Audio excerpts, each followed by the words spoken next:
നമസ്കാരം. സ്പോട്ട് ലൈവിലേക്ക് സ്വാഗതം. ഇടുക്കി നെടുങ്കണ്ടം ഇരട്ടക്കൊലക്കേസിൽ പ്രതി സജി റിമാൻഡിലാണ്. ഇയാളെ പോലീസ് കസ്റ്റഡിയിൽ വാങ്ങി വിശദമായി ചോദ്യം ചെയ്യും. അതിക്രൂരമായാണ് ഓരോ കൊലപാതകങ്ങളും നടത്തിയതെന്ന് പ്രതി സജി പോലീസിനോട് വിശദീകരിച്ചു. സഹോദരൻ റജിയെ മർദ്ദിച്ച് അവശനാക്കിയ ശേഷം തോർത്തുകൊണ്ട് കഴുത്തു ഞെരിച്ചാണ് കൊന്നത്. തടസ്സം പിടിച്ച അമ്മ മേരിക്കുട്ടിയെയും അതിക്രൂരമായി മർദ്ദിച്ചു. തലഭിത്തിയിൽ പലതവണ ഇടിപ്പിച്ചാണ് മരണം ഉറപ്പാക്കിയത്.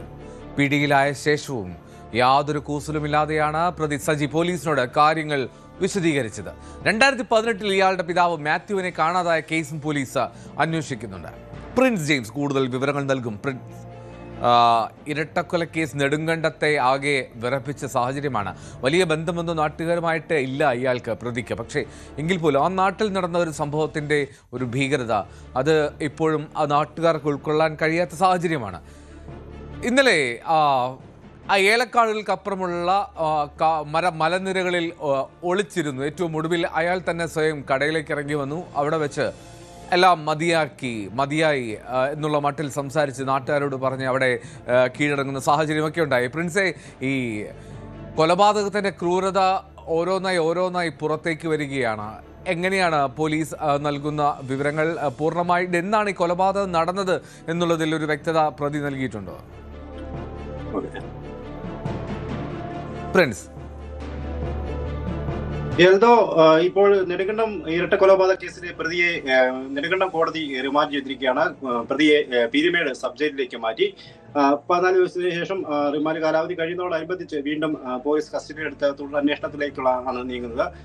കഴിഞ്ഞ ഏപ്രിൽ 4-ാം തീയതിയാണ് ഇത്തരത്തിൽ ക്രൂരമായ കൊലപാതകങ്ങൾ പ്രതി സജി നടത്തിയത്. അതായത് ഈ കൊലപാതകവുമായി ബന്ധപ്പെട്ട പോലീസ് പറയുന്നത് ഇങ്ങനെയാണ്: പ്രതിക്ക് സഹോദരൻ റെജിയുമായി ചില പകയുണ്ടായിരുന്നു. അതായത് വസ്തുതർക്കവുമായി ബന്ധപ്പെട്ട ചില തർക്കങ്ങളുണ്ട്. ഒപ്പം തന്റെ പിതൃത്വവുമായി ബന്ധപ്പെട്ട് ഇടയ്ക്കിടയ്ക്ക് റെജി കളിയാക്കുന്നതുമായി ബന്ധപ്പെട്ടുള്ള ചില പരിഭവങ്ങളുണ്ട്. ഒപ്പം തന്റെ വിവാഹത്തിന് സഹോദരൻ സമ്മതിക്കാത്തതും ഈ പകയ്ക്ക് കാരണമായി. അങ്ങനെ ഏപ്രിൽ 4-ന് ഈ സംഭവ ദിവസം വൈകുന്നേരം രാത്രിയിൽ ഇരുവരും വീട്ടിലേക്ക് വരുന്ന സാഹചര്യമുണ്ട്. അപ്പോൾ ഇരുവരും മദ്യപിച്ചിരുന്നു. അങ്ങനെ അതേ ദിവസവും പിതൃത്വത്തെ ചൊല്ലി ഈ റെജി ഇവരുമായി ഈ സഹോദരനുമായി വഴക്കുണ്ടാക്കുന്നു. ഒപ്പം ആ സമയത്ത് തന്നെ സഹോദരൻ സജി, അതായത് പ്രതി സജി ഈ സഹോദരന് ഭക്ഷണം വിളമ്പി കൊടുക്കുന്നു, ഇറച്ചിയൊക്കെ കൂടി ചോറ് വിളമ്പി കൊടുക്കുന്നു. ഈ ഭക്ഷണം കഴിക്കുന്നതിനിടയിലും റെജി ഈ തന്റെ അവഹേളനം തുടരുന്ന ഒരു സാഹചര്യം ഉണ്ടായിരുന്നു. ആ ഒരു അവസ്ഥയിലാണ് തന്റെ നിയന്ത്രണം വിട്ടുപോയതെന്ന് സജി പറയുന്നു. ആ സമയത്ത് ഇയാളെ സഹോദരനെ മർദ്ദിക്കുകയായിരുന്നു.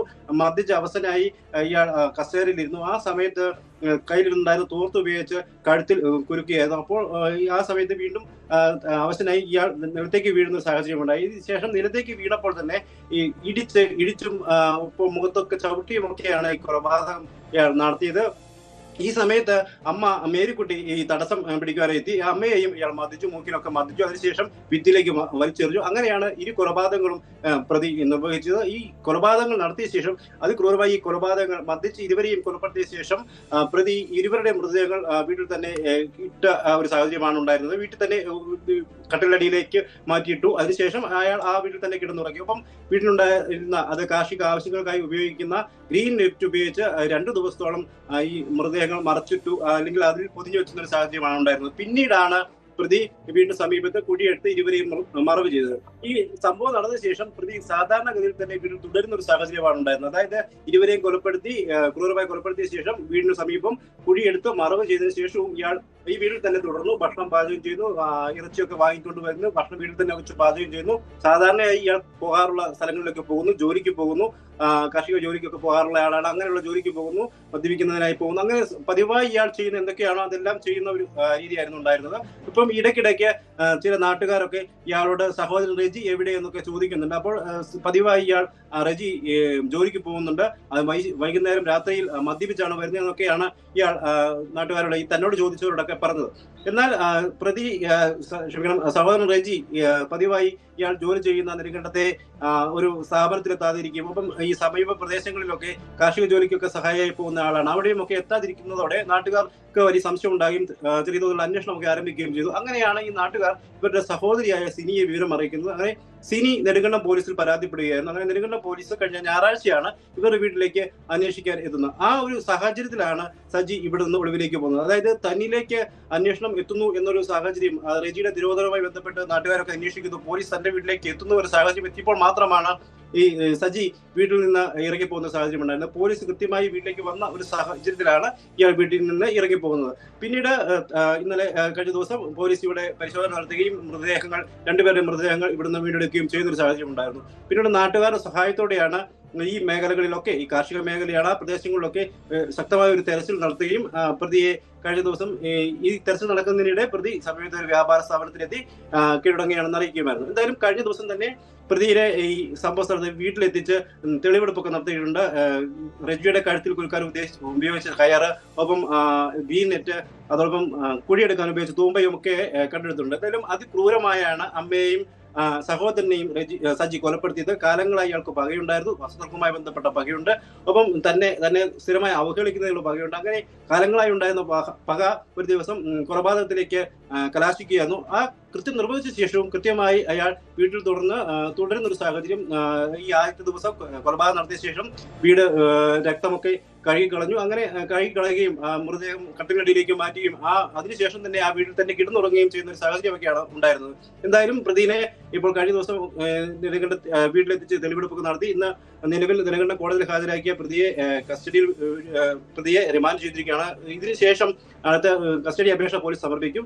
പിന്നീട് തുടർന്ന് സജിയുടെ പിതാവിന്റെ തിരോധനവുമായി ബന്ധപ്പെട്ട കേസുകളൊക്കെ അന്വേഷിക്കേണ്ടതുണ്ട്. അതായത് 2018 ഇവരുടെ പിതാവായ മാത്യു ഈ മേഖലയിൽ നിന്ന് കാണാതാവുന്നത്. പോലീസ് അന്ന് കേസെടുത്തിരുന്നു, അന്വേഷണം നടത്തിയെങ്കിലും കൃത്യമായ തുമ്പ് ലഭിക്കാത്തതിനാൽ തുടർ അന്വേഷണമൊന്നും ഉണ്ടായില്ല. എന്നാൽ ഈ ഇരട്ട കൊലപാതകം നടന്ന സാഹചര്യത്തിൽ പിതാവിന്റെ തിരോധനവുമായി ബന്ധപ്പെട്ട് സജിക്ക് പങ്കുണ്ടോ എന്നുള്ള കാര്യങ്ങളും പോലീസ് അന്വേഷിക്കും. എന്തോ പ്രിൻസേ, ഈ സംഭവത്തിൽ അതായത് വിവരങ്ങൾ ഞെട്ടിക്കുന്നത്, അമ്മയെ കറക്കിയെടുത്ത് എറിഞ്ഞു, കൈ ഒടിച്ചു, ഭിത്തിയിലേക്ക് തലയടിപ്പിക്കുക, അങ്ങനെ അതിക്രൂരമായിട്ടുള്ള ഒരു കൊലപാതകങ്ങളാണ് രണ്ടും. സഹോദരൻ്റേതാവട്ടെ. ഇനി മാത്രമല്ല, കൊലപാതകം നടത്തി പിറ്റേ ദിവസങ്ങളിൽ ആ ബോഡികൾ രണ്ടും അവിടെ വീടിൽ തന്നെ നിർത്തി മൂടിയിട്ടു. എന്നിട്ട് 2 ദിവസം കഴിഞ്ഞിട്ടാണ് അത് മൂടുന്നതും അല്ലെങ്കിൽ സംസ്കരിക്കുന്നതും ഒക്കെ, അല്ലെങ്കിൽ കുഴിച്ച് ഇടുന്നതൊക്കെ. അപ്പോൾ ഇയാൾ ഈ സദാസമയവും ഒരു ലഹരിക്ക് അടിമയായി ലഹരിയിൽ നീങ്ങുന്ന ആളാണോ? ഇതിനിടയിൽ ഇയാൾക്ക് ജോലിക്കൊക്കെ പോകുന്നുണ്ടെന്ന് പറയുന്നുണ്ട്. എന്ത് ജോലിയാണ് ഇയാൾ ചെയ്യുന്നത്? എന്താണ് ഇയാളുടെ ഒരു രീതി? നാട്ടുകാരെന്താണ് പറയുന്നത്? എന്തോ ഇരുവരെയും സജി കൊലപ്പെടുത്തിയത് അതിക്രൂരമായി തന്നെയാണ്. മർദ്ദിച്ചും മുഖത്തും ശരീരത്തും ഒക്കെ മർദ്ദിച്ചും കുഴിച്ചുമൊക്കെയാണ് കൊലപ്പെടുത്തിയത്. അമ്മയ്ക്ക് മുൻപ് പക്ഷാഘാതം ഉണ്ടായ ഒരാളായിരുന്നു. എങ്കിൽ പോലും ഇപ്പോൾ നടക്കുന്നതിന് വലിയ ബുദ്ധിമുട്ടില്ല. അതായത് വീടിനുള്ളിൽ കൂടെയൊക്കെ അവർ നടക്കും, ചെറിയ ചില എക്സസൈസ് ഒക്കെ ചെയ്ത് അങ്ങനെ അവർ നടക്കാനുള്ള ഒരു സാഹചര്യത്തിലേക്ക് എത്തിയിട്ടുണ്ട്. പക്ഷേ വീടിന് പുറത്തേക്ക് അങ്ങനെ അവർ അധികം ഇറങ്ങാറില്ല. വീടിനുള്ളിൽ തന്നെ കഴിഞ്ഞുകൂടുന്നൊരു സ്ത്രീയാണ്.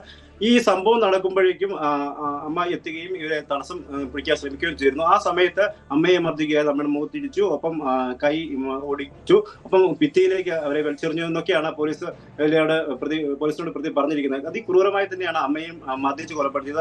അതോടൊപ്പം തന്നെ സഹോദരൻ അവശനായി, മർദ്ദനത്തെ തുടർന്ന് അവശനായി കസേരയിലേക്ക് ഇരുന്നു. ആ കസേരയിൽ ഇരിക്കുന്ന അവസ്ഥയിൽ അയാളുടെ കഴുത്തിൽ തോർത്തു മുറുക്കി കൊലപ്പെടുത്താൻ ശ്രമിച്ചു. അതിനുശേഷം ഇയാൾ താഴേക്ക് വീഴുന്ന സാഹചര്യത്തിൽ ഇടിക്കുകയും മുഖത്ത് ചവിട്ടുകയും ഒക്കെ ചെയ്താണ് ക്രൂരമായി തന്നെയാണ് കൊലപാതകം നടത്തിയത്. ഈ കൊലപാതകത്തിൽ നിർവഹിച്ച ശേഷം ഈ രണ്ടുപേരുടെയും മൃതദേഹങ്ങൾ കട്ടിലടിയിലേക്ക് മാറ്റുന്നു. പിന്നീട് ഗ്രീൻ നെറ്റ് ഉപയോഗിച്ച് മൂടുന്നു. അതിനുശേഷം ഈ വീടിനുള്ളിലായിരുന്ന രക്തക്കറയൊക്കെ തുടച്ചു നീക്കുന്നു. തുടർന്ന് ഇതേ വീട്ടിൽ തന്നെ തുടരുന്ന ഒരു സാഹചര്യം. ഭക്ഷണ സാധനങ്ങൾ വാങ്ങിക്കൊണ്ട് വരുന്നു, ഇറച്ചി പാകം ചെയ്യുന്നു. അങ്ങനെ അവിടെ വീട്ടിൽ തന്നെ തുടരുന്ന ഒരു സാഹചര്യമാണ്. ഇയാള് തുടർന്ന് മറ്റ് ദിവസങ്ങളിൽ പകൽ സമയങ്ങളിൽ ചില ജോലിക്കൊക്കെ പോകുന്ന, അതായത് കാർഷിക ജോലിക്കും മേസ്തൂരി പഠിക്കും ഒക്കെ പോകുന്ന ആളാണ്. അങ്ങനെ പുറത്തേക്കൊക്കെ ഇയാൾ ഈ ദിവസങ്ങളിലൊക്കെ ഇറങ്ങിയിരുന്നു. ഇതോടൊപ്പം തന്നെ തന്റെ വിവാഹമാണെന്നുള്ളൊരു രീതിയിലൊരു പ്രചാരണം ഇയാൾ ഈ ആഴ്ചകളിലൊക്കെ പ്രചരിപ്പിച്ചിരുന്നു. അങ്ങനെ ചില ആളുകളെയൊക്കെ കാണുകയും അവരോട് തന്റെ വിവാഹം ഉടൻ നടക്കും, തീയതിയൊക്കെ നിശ്ചയിച്ചിട്ടുണ്ട് അന്ന് അറിയിച്ചുകൊണ്ട് വിവാഹം ക്ഷണിക്കുകയും ഒക്കെ ചെയ്തു. ഏകദേശം 500 പേർക്കുള്ള സദ്യ വിരുന്നൊരുക്കുന്നുണ്ട് എന്നൊക്കെ പറഞ്ഞ് ക്ഷണിച്ചിരുന്നു. എന്നാൽ പിന്നീട് കുറച്ച് ദിവസങ്ങൾക്ക് ശേഷമാണ് അമ്മ ഒരു മരണവുമായി ബന്ധപ്പെട്ട് പോയിരിക്കുകയാണ്. മറ്റൊരു മരണം കുടുംബത്തിൽ ഉണ്ടായെന്നും, എന്നാൽ അതുകൊണ്ട് വിവാഹം തൽക്കാലത്തിന് മാറ്റിവെച്ചെന്നും ഒക്കെ അറിയിക്കുന്ന ഒരു സാഹചര്യം. അതായത് ഈ കൃത്യം നിർവഹിച്ച ശേഷം പ്രതി പല കാര്യങ്ങൾ നാട്ടുകാരെ ധരിപ്പിക്കാനുള്ള ശ്രമം നടത്തിയിരുന്നു. തന്റെ വിവാഹമാണെന്നുള്ള കാര്യങ്ങൾ, അങ്ങനെയൊക്കെയുള്ള വിവിധ കാര്യങ്ങൾ ഇയാൾ നാട്ടുകാരെ ധരിപ്പിക്കാൻ ശ്രമിച്ചിരുന്നു. പിന്നീട് വിവാഹം മാറ്റിവെച്ചെന്ന് അറിയിക്കുന്നു. അങ്ങനെ അത്തരത്തിലുള്ള സാഹചര്യത്തിലാണ് വിവാഹം മാറ്റിവെക്കുന്ന അറിയിക്കുകയും തുടർന്ന് നാട്ടുകാരൊരു അന്വേഷണമൊക്കെ നടത്തുമ്പോൾ അങ്ങനെ ഒരു വിവാഹം നിശ്ചയിക്കപ്പെട്ടിട്ടില്ല എന്ന് മനസ്സിലാക്കുകയും ചെയ്യുന്ന ഒരു സാഹചര്യമൊക്കെ ഉണ്ടായിട്ടുണ്ട്. എന്തായാലും നാട്ടുകാരുടെ ഒരു ജാഗ്രത കൂടി ഇക്കാര്യത്തിൽ എടുത്തു പറയേണ്ടതുണ്ട്.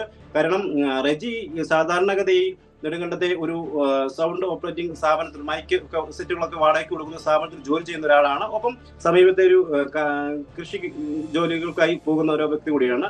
അങ്ങനെയുള്ള ആള് പതിവായി ജംഗ്ഷനിലൊക്കെ ഈ വ്യാപാര സ്ഥാപനങ്ങളിലൊക്കെ എത്തുന്ന ഒരാളാണ്. എന്നാൽ അയാൾ സ്ഥിരമായി എത്താതെ വന്നതോടെയാണ് ഈ അന്വേഷണം ആരംഭിക്കുകയും അയാളുടെ ഫോണിൽ ബന്ധപ്പെടാനൊക്കെ നാട്ടുകാർ ശ്രമിച്ചിരുന്നു. അതൊന്നും സാധിക്കാതെ വന്നതോടെയാണ് അവർ സഹോദരിയെ ബന്ധപ്പെടുകയും പോലീസിൽ പരാതിയിലേക്ക് പോവുകയും ചെയ്യുന്ന ഒരു സാഹചര്യം ഉണ്ടായിരുന്നു. ഒപ്പം നാട്ടുകാരെ ഒന്നും ഈ വീട്ടിലേക്ക് അടുപ്പിച്ചിരുന്നില്ല. അതുകൊണ്ട് തന്നെ വീട്ടിലേക്ക് എത്തി ഇവർക്കൊന്നും പരിശോധന നടത്താനൊന്നും സാധിച്ചില്ല. അതുകൊണ്ട് തന്നെ സഹോദരിയുമായി മുഖാന്തരം പരാതി സമർപ്പിക്കുകയും പിന്നീട് പോലീസ് എത്തി പരിശോധന നടത്തുകയുമായിരുന്നു. എന്തായാലും കൃത്യമായ ഒരു പ്ലാനിങ്ങോടെയാണ് ഈ കൃത്യം നിർവഹിച്ച ശേഷം പ്രതി പെരുമാറിയത്. മൃതദേഹം 2 ദിവസം വീട്ടിൽ തന്നെ സൂക്ഷിച്ചു. ക്രൂരമായ ഒരു കൊലപാതകമാണ്. സഹോദരനെന്നോ അമ്മയെന്നോ കരുതാതെ അതിക്രൂരമായി ഇരുവരെയും മർദ്ദിച്ച് കൊലപ്പെടുത്തുന്ന ഒരു അവസ്ഥയിലേക്കായിരുന്നു പ്രതി എത്തിയിരുന്നത്. അതിനുശേഷം തന്നെ ഈ മൃതദേഹങ്ങൾ വീട്ടിനുള്ളിൽ സൂക്ഷിച്ചുകൊണ്ട് തന്നെ സ്ഥിരമായി വീട്ടിൽ തുടരുന്ന ഒരു സാഹചര്യം കൂടിയായിരുന്നു ഉണ്ടായിരുന്നത്. എന്തോ റൈറ്റ്, എന്താണെങ്കിലും അതിക്രൂരമായിട്ടുള്ള കൊലപാതകത്തിന്റെ വിവരങ്ങൾ, ഇരട്ട കൊലപാതകത്തിന്റെ ക്രൂരതയുടെ മുഖം എന്താണ് എന്ന് വ്യക്തമാക്കുകയാണ് പോലീസ്. അതിക്രൂരമായിട്ടാണ് സഹോദരനെയും അമ്മയെയും അയാൾ കൊന്ന് തള്ളിയത്. പിന്നീട് അവിടെ കുഴിച്ചിട്ട സാഹചര്യമൊക്കെ വിശദീകരിക്കുകയായിരുന്നു പ്രിൻസ് ജെയിംസ്.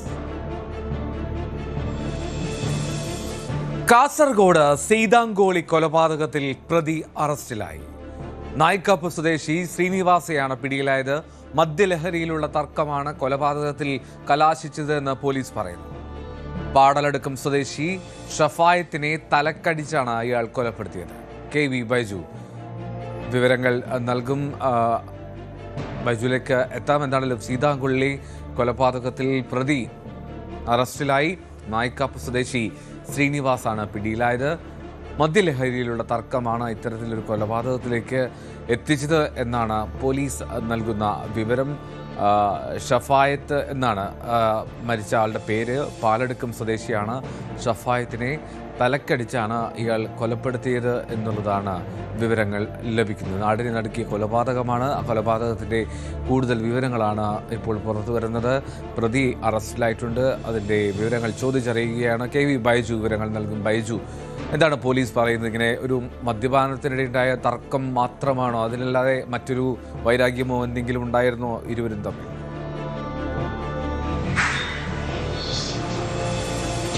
എൽദോ, നിസ്സാരമായ വാക്കുതർക്കത്തെ തുടർന്നാണ് പിന്നീട് ഇങ്ങനെയുള്ള ഒരു ക്രൂരമായ കൊലപാതകത്തിലേക്ക് കലാശിച്ചതാണ് പോലീസ് പറയുന്നത്. അതായത് ഇന്നലെ ഉച്ചയ്ക്ക് 3 മണിയോടുകൂടിയാണ് കാസർഗോഡ് നിന്നും 6 കിലോമീറ്ററോളം മാറി സീതാങ്കോളി എന്ന് പറയുന്ന സ്ഥലത്ത് ഇത്തരത്തിലൊരു ചോരയിൽ കുളിച്ച മൃതദേഹം കണ്ടെത്തുന്നത്.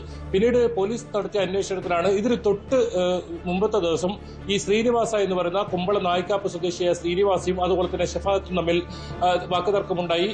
ആ വാക്കുതർക്കത്തെ തുടർന്ന് മരക്കൊമ്പുകൊണ്ട് തലക്കടിച്ചായിരുന്നു കൊലപ്പെടുത്തിയത്. ഏതായാലും അതിക്രൂരമായ കൊലപാതകമാണ് നടന്നത്. പിന്നീട് പോലീസ് വിശദമായി നടത്തിയ അന്വേഷണത്തിലാണ് ഇപ്പോൾ പ്രതി പിടിയിലായിരിക്കുന്നത്. ഇന്ന് രാവിലെയോടുകൂടിയാണ് പ്രതിയെ പിടികൂടിയത്. എന്തായാലും ഈ സീതാങ്കോളി എന്ന് പറയുന്ന ഈ പ്രദേശം, അതായത് ബീവറേജ് ഔട്ട്ലെറ്റിന്റെ സമീപത്താണ് ഒരു ആളൊഴിഞ്ഞ കെട്ടിടത്തിലാണ് ഇത്തരത്തിൽ മൃതദേഹം ചോരയിൽ കുളിച്ചതിൽ കണ്ടെത്തിയത്. ഈ പ്രദേശം വലിയ തോതിൽ ലഹരി സംഘങ്ങളുടെ ഒരു താവളമാണെന്നാണ് നാട്ടുകാർ പറയുന്നത്. അവിടെ ഈ ഒരു കാട് മൂടിക്കിടക്കുന്ന ഒരു പ്രദേശമുണ്ട്. അതോടൊപ്പം ഒരു പാറയൊക്കെ ഉണ്ട്. അവിടെ സ്ഥിരമായി ഈ മദ്യപിക്കുന്നതും അതുപോലെ തന്നെ മറ്റ് ലഹരി ഉപയോഗിക്കുന്നതൊക്കെ പതിവാണ് നാട്ടുകാർ തന്നെ പറയുന്നുണ്ട്. അങ്ങനെ ലഹരിയുമായി ബന്ധപ്പെട്ട് ഇത്തരത്തിൽ ഒരു വാക്കുതർക്കം ഉണ്ടാവുകയും പിന്നീട് അതിക്രൂരമായ കൊലപാതകത്തിലേക്ക് കലാശിക്കുകയായിരുന്നു എന്നാണ് ഇപ്പോൾ പോലീസ് പറയുന്നത്. ഈ ഷഫായത്ത് എന്ന് പറയുന്ന ഇയാൾ ഒരു ഓട്ടോ ഡ്രൈവറാണ്. അവിടെ സമീപ പ്രദേശത്തുള്ള ഒരു കോഴിക്കടയിലെ ഓട്ടോ ഡ്രൈവറാണ്. നേരത്തെ ഇയാൾ മീൻ വിൽപ്പനയും അത്തരം കാര്യങ്ങൾ പച്ചക്കറിയും ഒക്കെ ഇങ്ങനെ ഓട്ടോറിക്ഷയിൽ കൊണ്ടുപോയി വിൽക്കുന്ന ജോലിയായിരുന്നു. ഇപ്പോൾ കോഴിക്കടയിലെ ഡ്രൈവറായിരുന്നു. അങ്ങനെ ഇവർ തമ്മിൽ കഴിഞ്ഞ ഒരു 2 ദിവസം മുൻപ് വലിയ തോതിലൊരു വാക്കുതർക്കമുണ്ടായി, ബഹളമുണ്ടായി. അങ്ങനെ അതിന്റെ ഒരു വൈരാഗ്യത്തിൽ ഈ ക്രൂര കൊലപാതകം നടത്തുകയായിരുന്നു എന്നാണ് പോലീസ് പറയുന്നത്. തലക്കടിക്കാൻ ഉപയോഗിച്ച ആയുധം, ആ മരം അവിടുന്ന് തന്നെ ഉപയോഗിച്ച നിലയിൽ കണ്ടെത്തിയിരുന്നു. അതുകൊണ്ട് തന്നെ ഇന്നലെ ഇത് ഒരു കൊലപാതകമാണെന്ന് പോലീസിന് തുടക്കത്തിൽ തന്നെ സംശയമുണ്ടായിരുന്നു. പിന്നീട് വിശദമായി നടത്തിയ അന്വേഷണത്തിലാണ് ഇങ്ങനെ ഈ സമീപപ്രദേശങ്ങളിലുള്ള ആളുകളുടെ മൊഴിയൊക്കെ എടുത്തപ്പോഴാണ് ഇന്നലെ ഇതിന് തൊട്ട് ദിവസം മുൻപ് തർക്കമുണ്ടായ കാര്യം പുറത്തറിയുന്നത്. എന്നാലും ഇയാളിപ്പോൾ അല്പസമയത്തിനകം തന്നെ കോടതിയിൽ ഹാജരാക്കും. അതോടൊപ്പം മറ്റെന്തെങ്കിലും കാരണങ്ങൾ, ഏതെങ്കിലും കൂടുതൽ കൂടുതൽ ആളുകൾക്ക് ഇതിൽ പങ്കുണ്ടോ എന്ന കാര്യം പോലീസ് അന്വേഷിക്കുന്നുണ്ട്. ഏതായാലും നിലവിൽ ഈ കേസിൽ ഒരാളാണ് ഇപ്പോൾ അറസ്റ്റിലായിട്ടുള്ളത്. അത് ശ്രീനിവാസ എന്ന് പറയുന്ന കുമ്പള നായിക്കാപ്പ സ്വദേശിയാണ് ഇപ്പോൾ അറസ്റ്റിലായിട്ടുള്ളത്. പോലീസ് അന്വേഷണം വ്യാപിപ്പിച്ചിട്ടുണ്ട്. ഇന്നലെ തന്നെ ഡോഗ് സ്ക്വാഡും അതുപോലെ തന്നെ വിരലടയാള വിദഗ്ധരും ഒക്കെ സ്ഥലത്തെത്തി ഒരു പരിശോധന നടത്തുന്ന സാഹചര്യം ഉണ്ടായിരുന്നു. ഇന്നലെ ഉച്ചയ്ക്ക് 3 മണിയോടുകൂടിയാണ് ഇത്തരത്തിലൊരു ക്രൂരമായ കൊലപാതകം നടന്നത്. അതായത് തലക്കടിയേറ്റ ആഴത്തിലുള്ള അടിയേറ്റതാണ് ഈ മരണകാരണമെന്നാണ് പോസ്റ്റ്മോർട്ടം റിപ്പോർട്ടിലുള്ളത്. ഈ കൊലപാതകത്തിന് ഉപയോഗിച്ച തടിക്കഷ്ണം അവിടെ തന്നെ ഉപേക്ഷിച്ച നിലയിലും കണ്ടെത്തിയിരുന്നു. എന്നാൽ പോലീസ് ഇതിൽ കൂടുതൽ പ്രതികൾ ഉണ്ടോ എന്ന കാര്യത്തിൽ അന്വേഷണം ഊർജിതമാക്കിയിട്ടുണ്ട്. എൽദോ, ബൈജു, ആ കൊലപാതകത്തിന്റെ വിവരം അല്ലെങ്കിൽ ആദ്യം ആ വാർത്ത വരുമ്പോൾ തന്നെ ആ കിടന്ന കൊല്ലപ്പെട്ട ആളുടെ മുഖം പോലും അതിക്രൂരമായി മർദ്ദനമേറ്റോ അല്ലെങ്കിൽ വല്ലാതെ തകർന്ന അവസ്ഥയിലായിരുന്നു. എങ്ങനെയാണ് ഇവർ തമ്മിലുള്ള ഒരു ബന്ധം? ഇതിൽ സ്ഥിരമായിട്ട് ഇവർ ഒരുമിച്ച് കാണുന്ന ആളുകളാണോ? എന്തൊക്കെയാണ് പോലീസ് ഇക്കാര്യത്തിൽ പറയുന്നത്?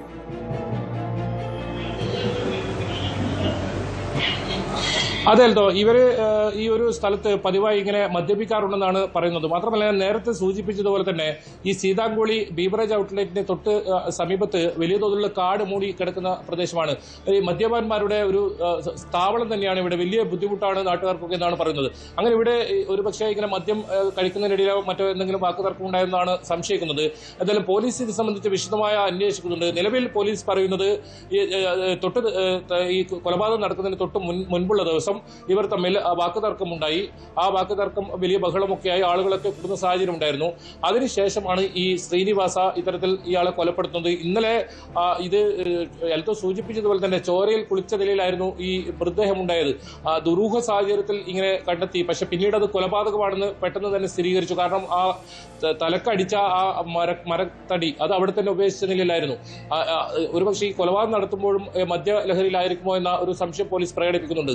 എന്തായാലും ഇതിൽ കൂടുതൽ അന്വേഷണം നടത്തുന്നുണ്ട്. ഇതിൽ മറ്റാർക്കെങ്കിലും കൂടുതൽ പങ്കുണ്ടോ എന്ന കാര്യം പോലീസ് അന്വേഷിക്കുന്നുണ്ട്. ഇതിൽ കൂട്ടുപ്രതികളായ ആരെങ്കിലും ഉണ്ടോ എന്ന കാര്യം പോലീസ് അന്വേഷിക്കുന്നുണ്ട്. ഏതായാലും ഈ വലിയ നേരത്തെ ഉണ്ടായ വൈരാഗ്യമൊന്നുമല്ല, ഒരു ചെറിയ തർക്കമുണ്ടായി, അതിനെ തുടർന്ന് ബഹളമുണ്ടായി. ആ വ്യക്തി വൈരാഗ്യത്തിൽ ആസൂത്രിതമായി കൊലപ്പെടുത്തണമെന്ന ഉദ്ദേശത്തോടു കൂടി തന്നെ നടത്തിയ ഒരു കൊലപാതകം എന്നാണ് പോലീസ് പറയുന്നത്. എന്തായാലും ഇയാളെ പിടികൂടാനായിട്ടുണ്ട്. ഇനി ഈ കൊലപാതകത്തിൽ കൂടുതൽ ആളുകൾക്ക് പങ്കുണ്ടോ എന്ന കാര്യം പോലീസ് അന്വേഷിക്കുന്നുണ്ട്. ഇയാളെ അല്പസമയത്തിനകം വൈദ്യപരിശോധനയൊക്കെ പൂർത്തിയാക്കിയിട്ടുണ്ട്. ഈ സ്ഥലത്തെത്തി ഇയാൾ തെളിവെടുപ്പ് നടത്തിയിട്ടുണ്ട്. കൊലപാതകം എങ്ങനെയാണ് നടത്തിയത് തുടങ്ങിയ കാര്യങ്ങൾ ഇയാൾ പോലീസിന് വിശദീകരിച്ച് നൽകിയിട്ടുണ്ട്. ഇനി വൈദ്യപരിശോധനയും കൂടെ പൂർത്തിയായി ഇനി അല്പസമയത്തിനകം തന്നെ കാസർഗോഡ് ജുഡീഷ്യൽ കോടതിയിൽ ഹാജരാക്കും. മാത്രമല്ല, ഇതിൽ കൂടുതൽ അന്വേഷണവും ഉണ്ടാവുമെന്ന് പോലീസ് പറയുന്നുണ്ട്. നിലവിൽ ഇതിൽ ഈ കൊലപാതകം നടത്തിയ ആൾ ഇപ്പോൾ പിടിയിലായിട്ടുണ്ട്. എൽത്തോ, ശരി ബൈജു, എന്നാണെങ്കിലും കാസർഗോഡ് സീതാങ്കോളി കൊലപാതകത്തിലെ പ്രതി അറസ്റ്റിലായിട്ടുണ്ട്. അതിക്രൂരമായുള്ള കൊലപാതകമാണ്. അത് മദ്യലഹരിയിലുള്ള തർക്കത്തിലുണ്ടായ കൊലപാതകമാണ്. ഷഫായത്തിനെ ഇങ്ങനെ ക്രൂരമായി തലക്കടിച്ചു കൊന്നു എന്നാണ് വിവരങ്ങൾ.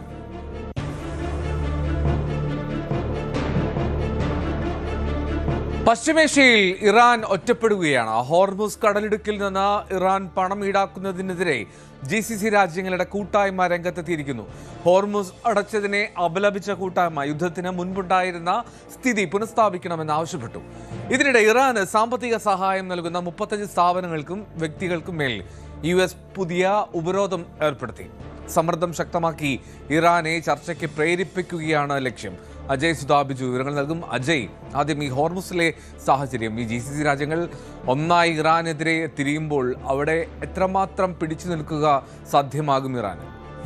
ഇറാനെതിരെയുള്ള സമ്മർദ്ദങ്ങൾ കൂടുതൽ ശക്തമാക്കി ഹോർമുസ് കടലിടുക്ക് എങ്ങനെയെങ്കിലും തുറപ്പിക്കുക, ഇത് തന്നെയാണ് നിലവിൽ ഈ GCC രാജ്യങ്ങളുടെ ലക്ഷ്യമെന്ന് നമുക്ക് ഇതിലൂടെ കാണാനാകും. പക്ഷേ ഇറാന് മുന്നിലുള്ള ഇതിലെ ഏറ്റവും വലിയ തടസ്സമെന്ന് പറയുന്നത് US-ന്റെ ഹോർമുസ് കടലിടുക്കിലെ ഉപരോധമാണ്. ഇറാനെ സാമ്പത്തികമായി ഞെരുക്കിക്കൊണ്ട് എങ്ങനെയെങ്കിലും ചർച്ചയ്ക്ക് സന്നദ്ധരാക്കുക, ഈ ഒരു ലക്ഷ്യത്തിലൂടെയാണ് US ഹോർമുസ് കടലിടുക്കിലെ ഉപരോധം മുന്നോട്ട് വെച്ചിട്ടുള്ളത്. എന്തായാലും നിലവിൽ US-ഉം അതുപോലെ തന്നെ മറ്റ് GCC രാജ്യങ്ങളും ഇറാനെതിരെ കൂടുതൽ നടപടികളുമായി രംഗത്ത് വന്നിരിക്കുകയാണ്. ഇതിൽ ഏറ്റവും സുപ്രധാനമായി എടുത്തു പറയേണ്ടത് GCC രാജ്യങ്ങളുടെ യോഗം തന്നെയാണ്.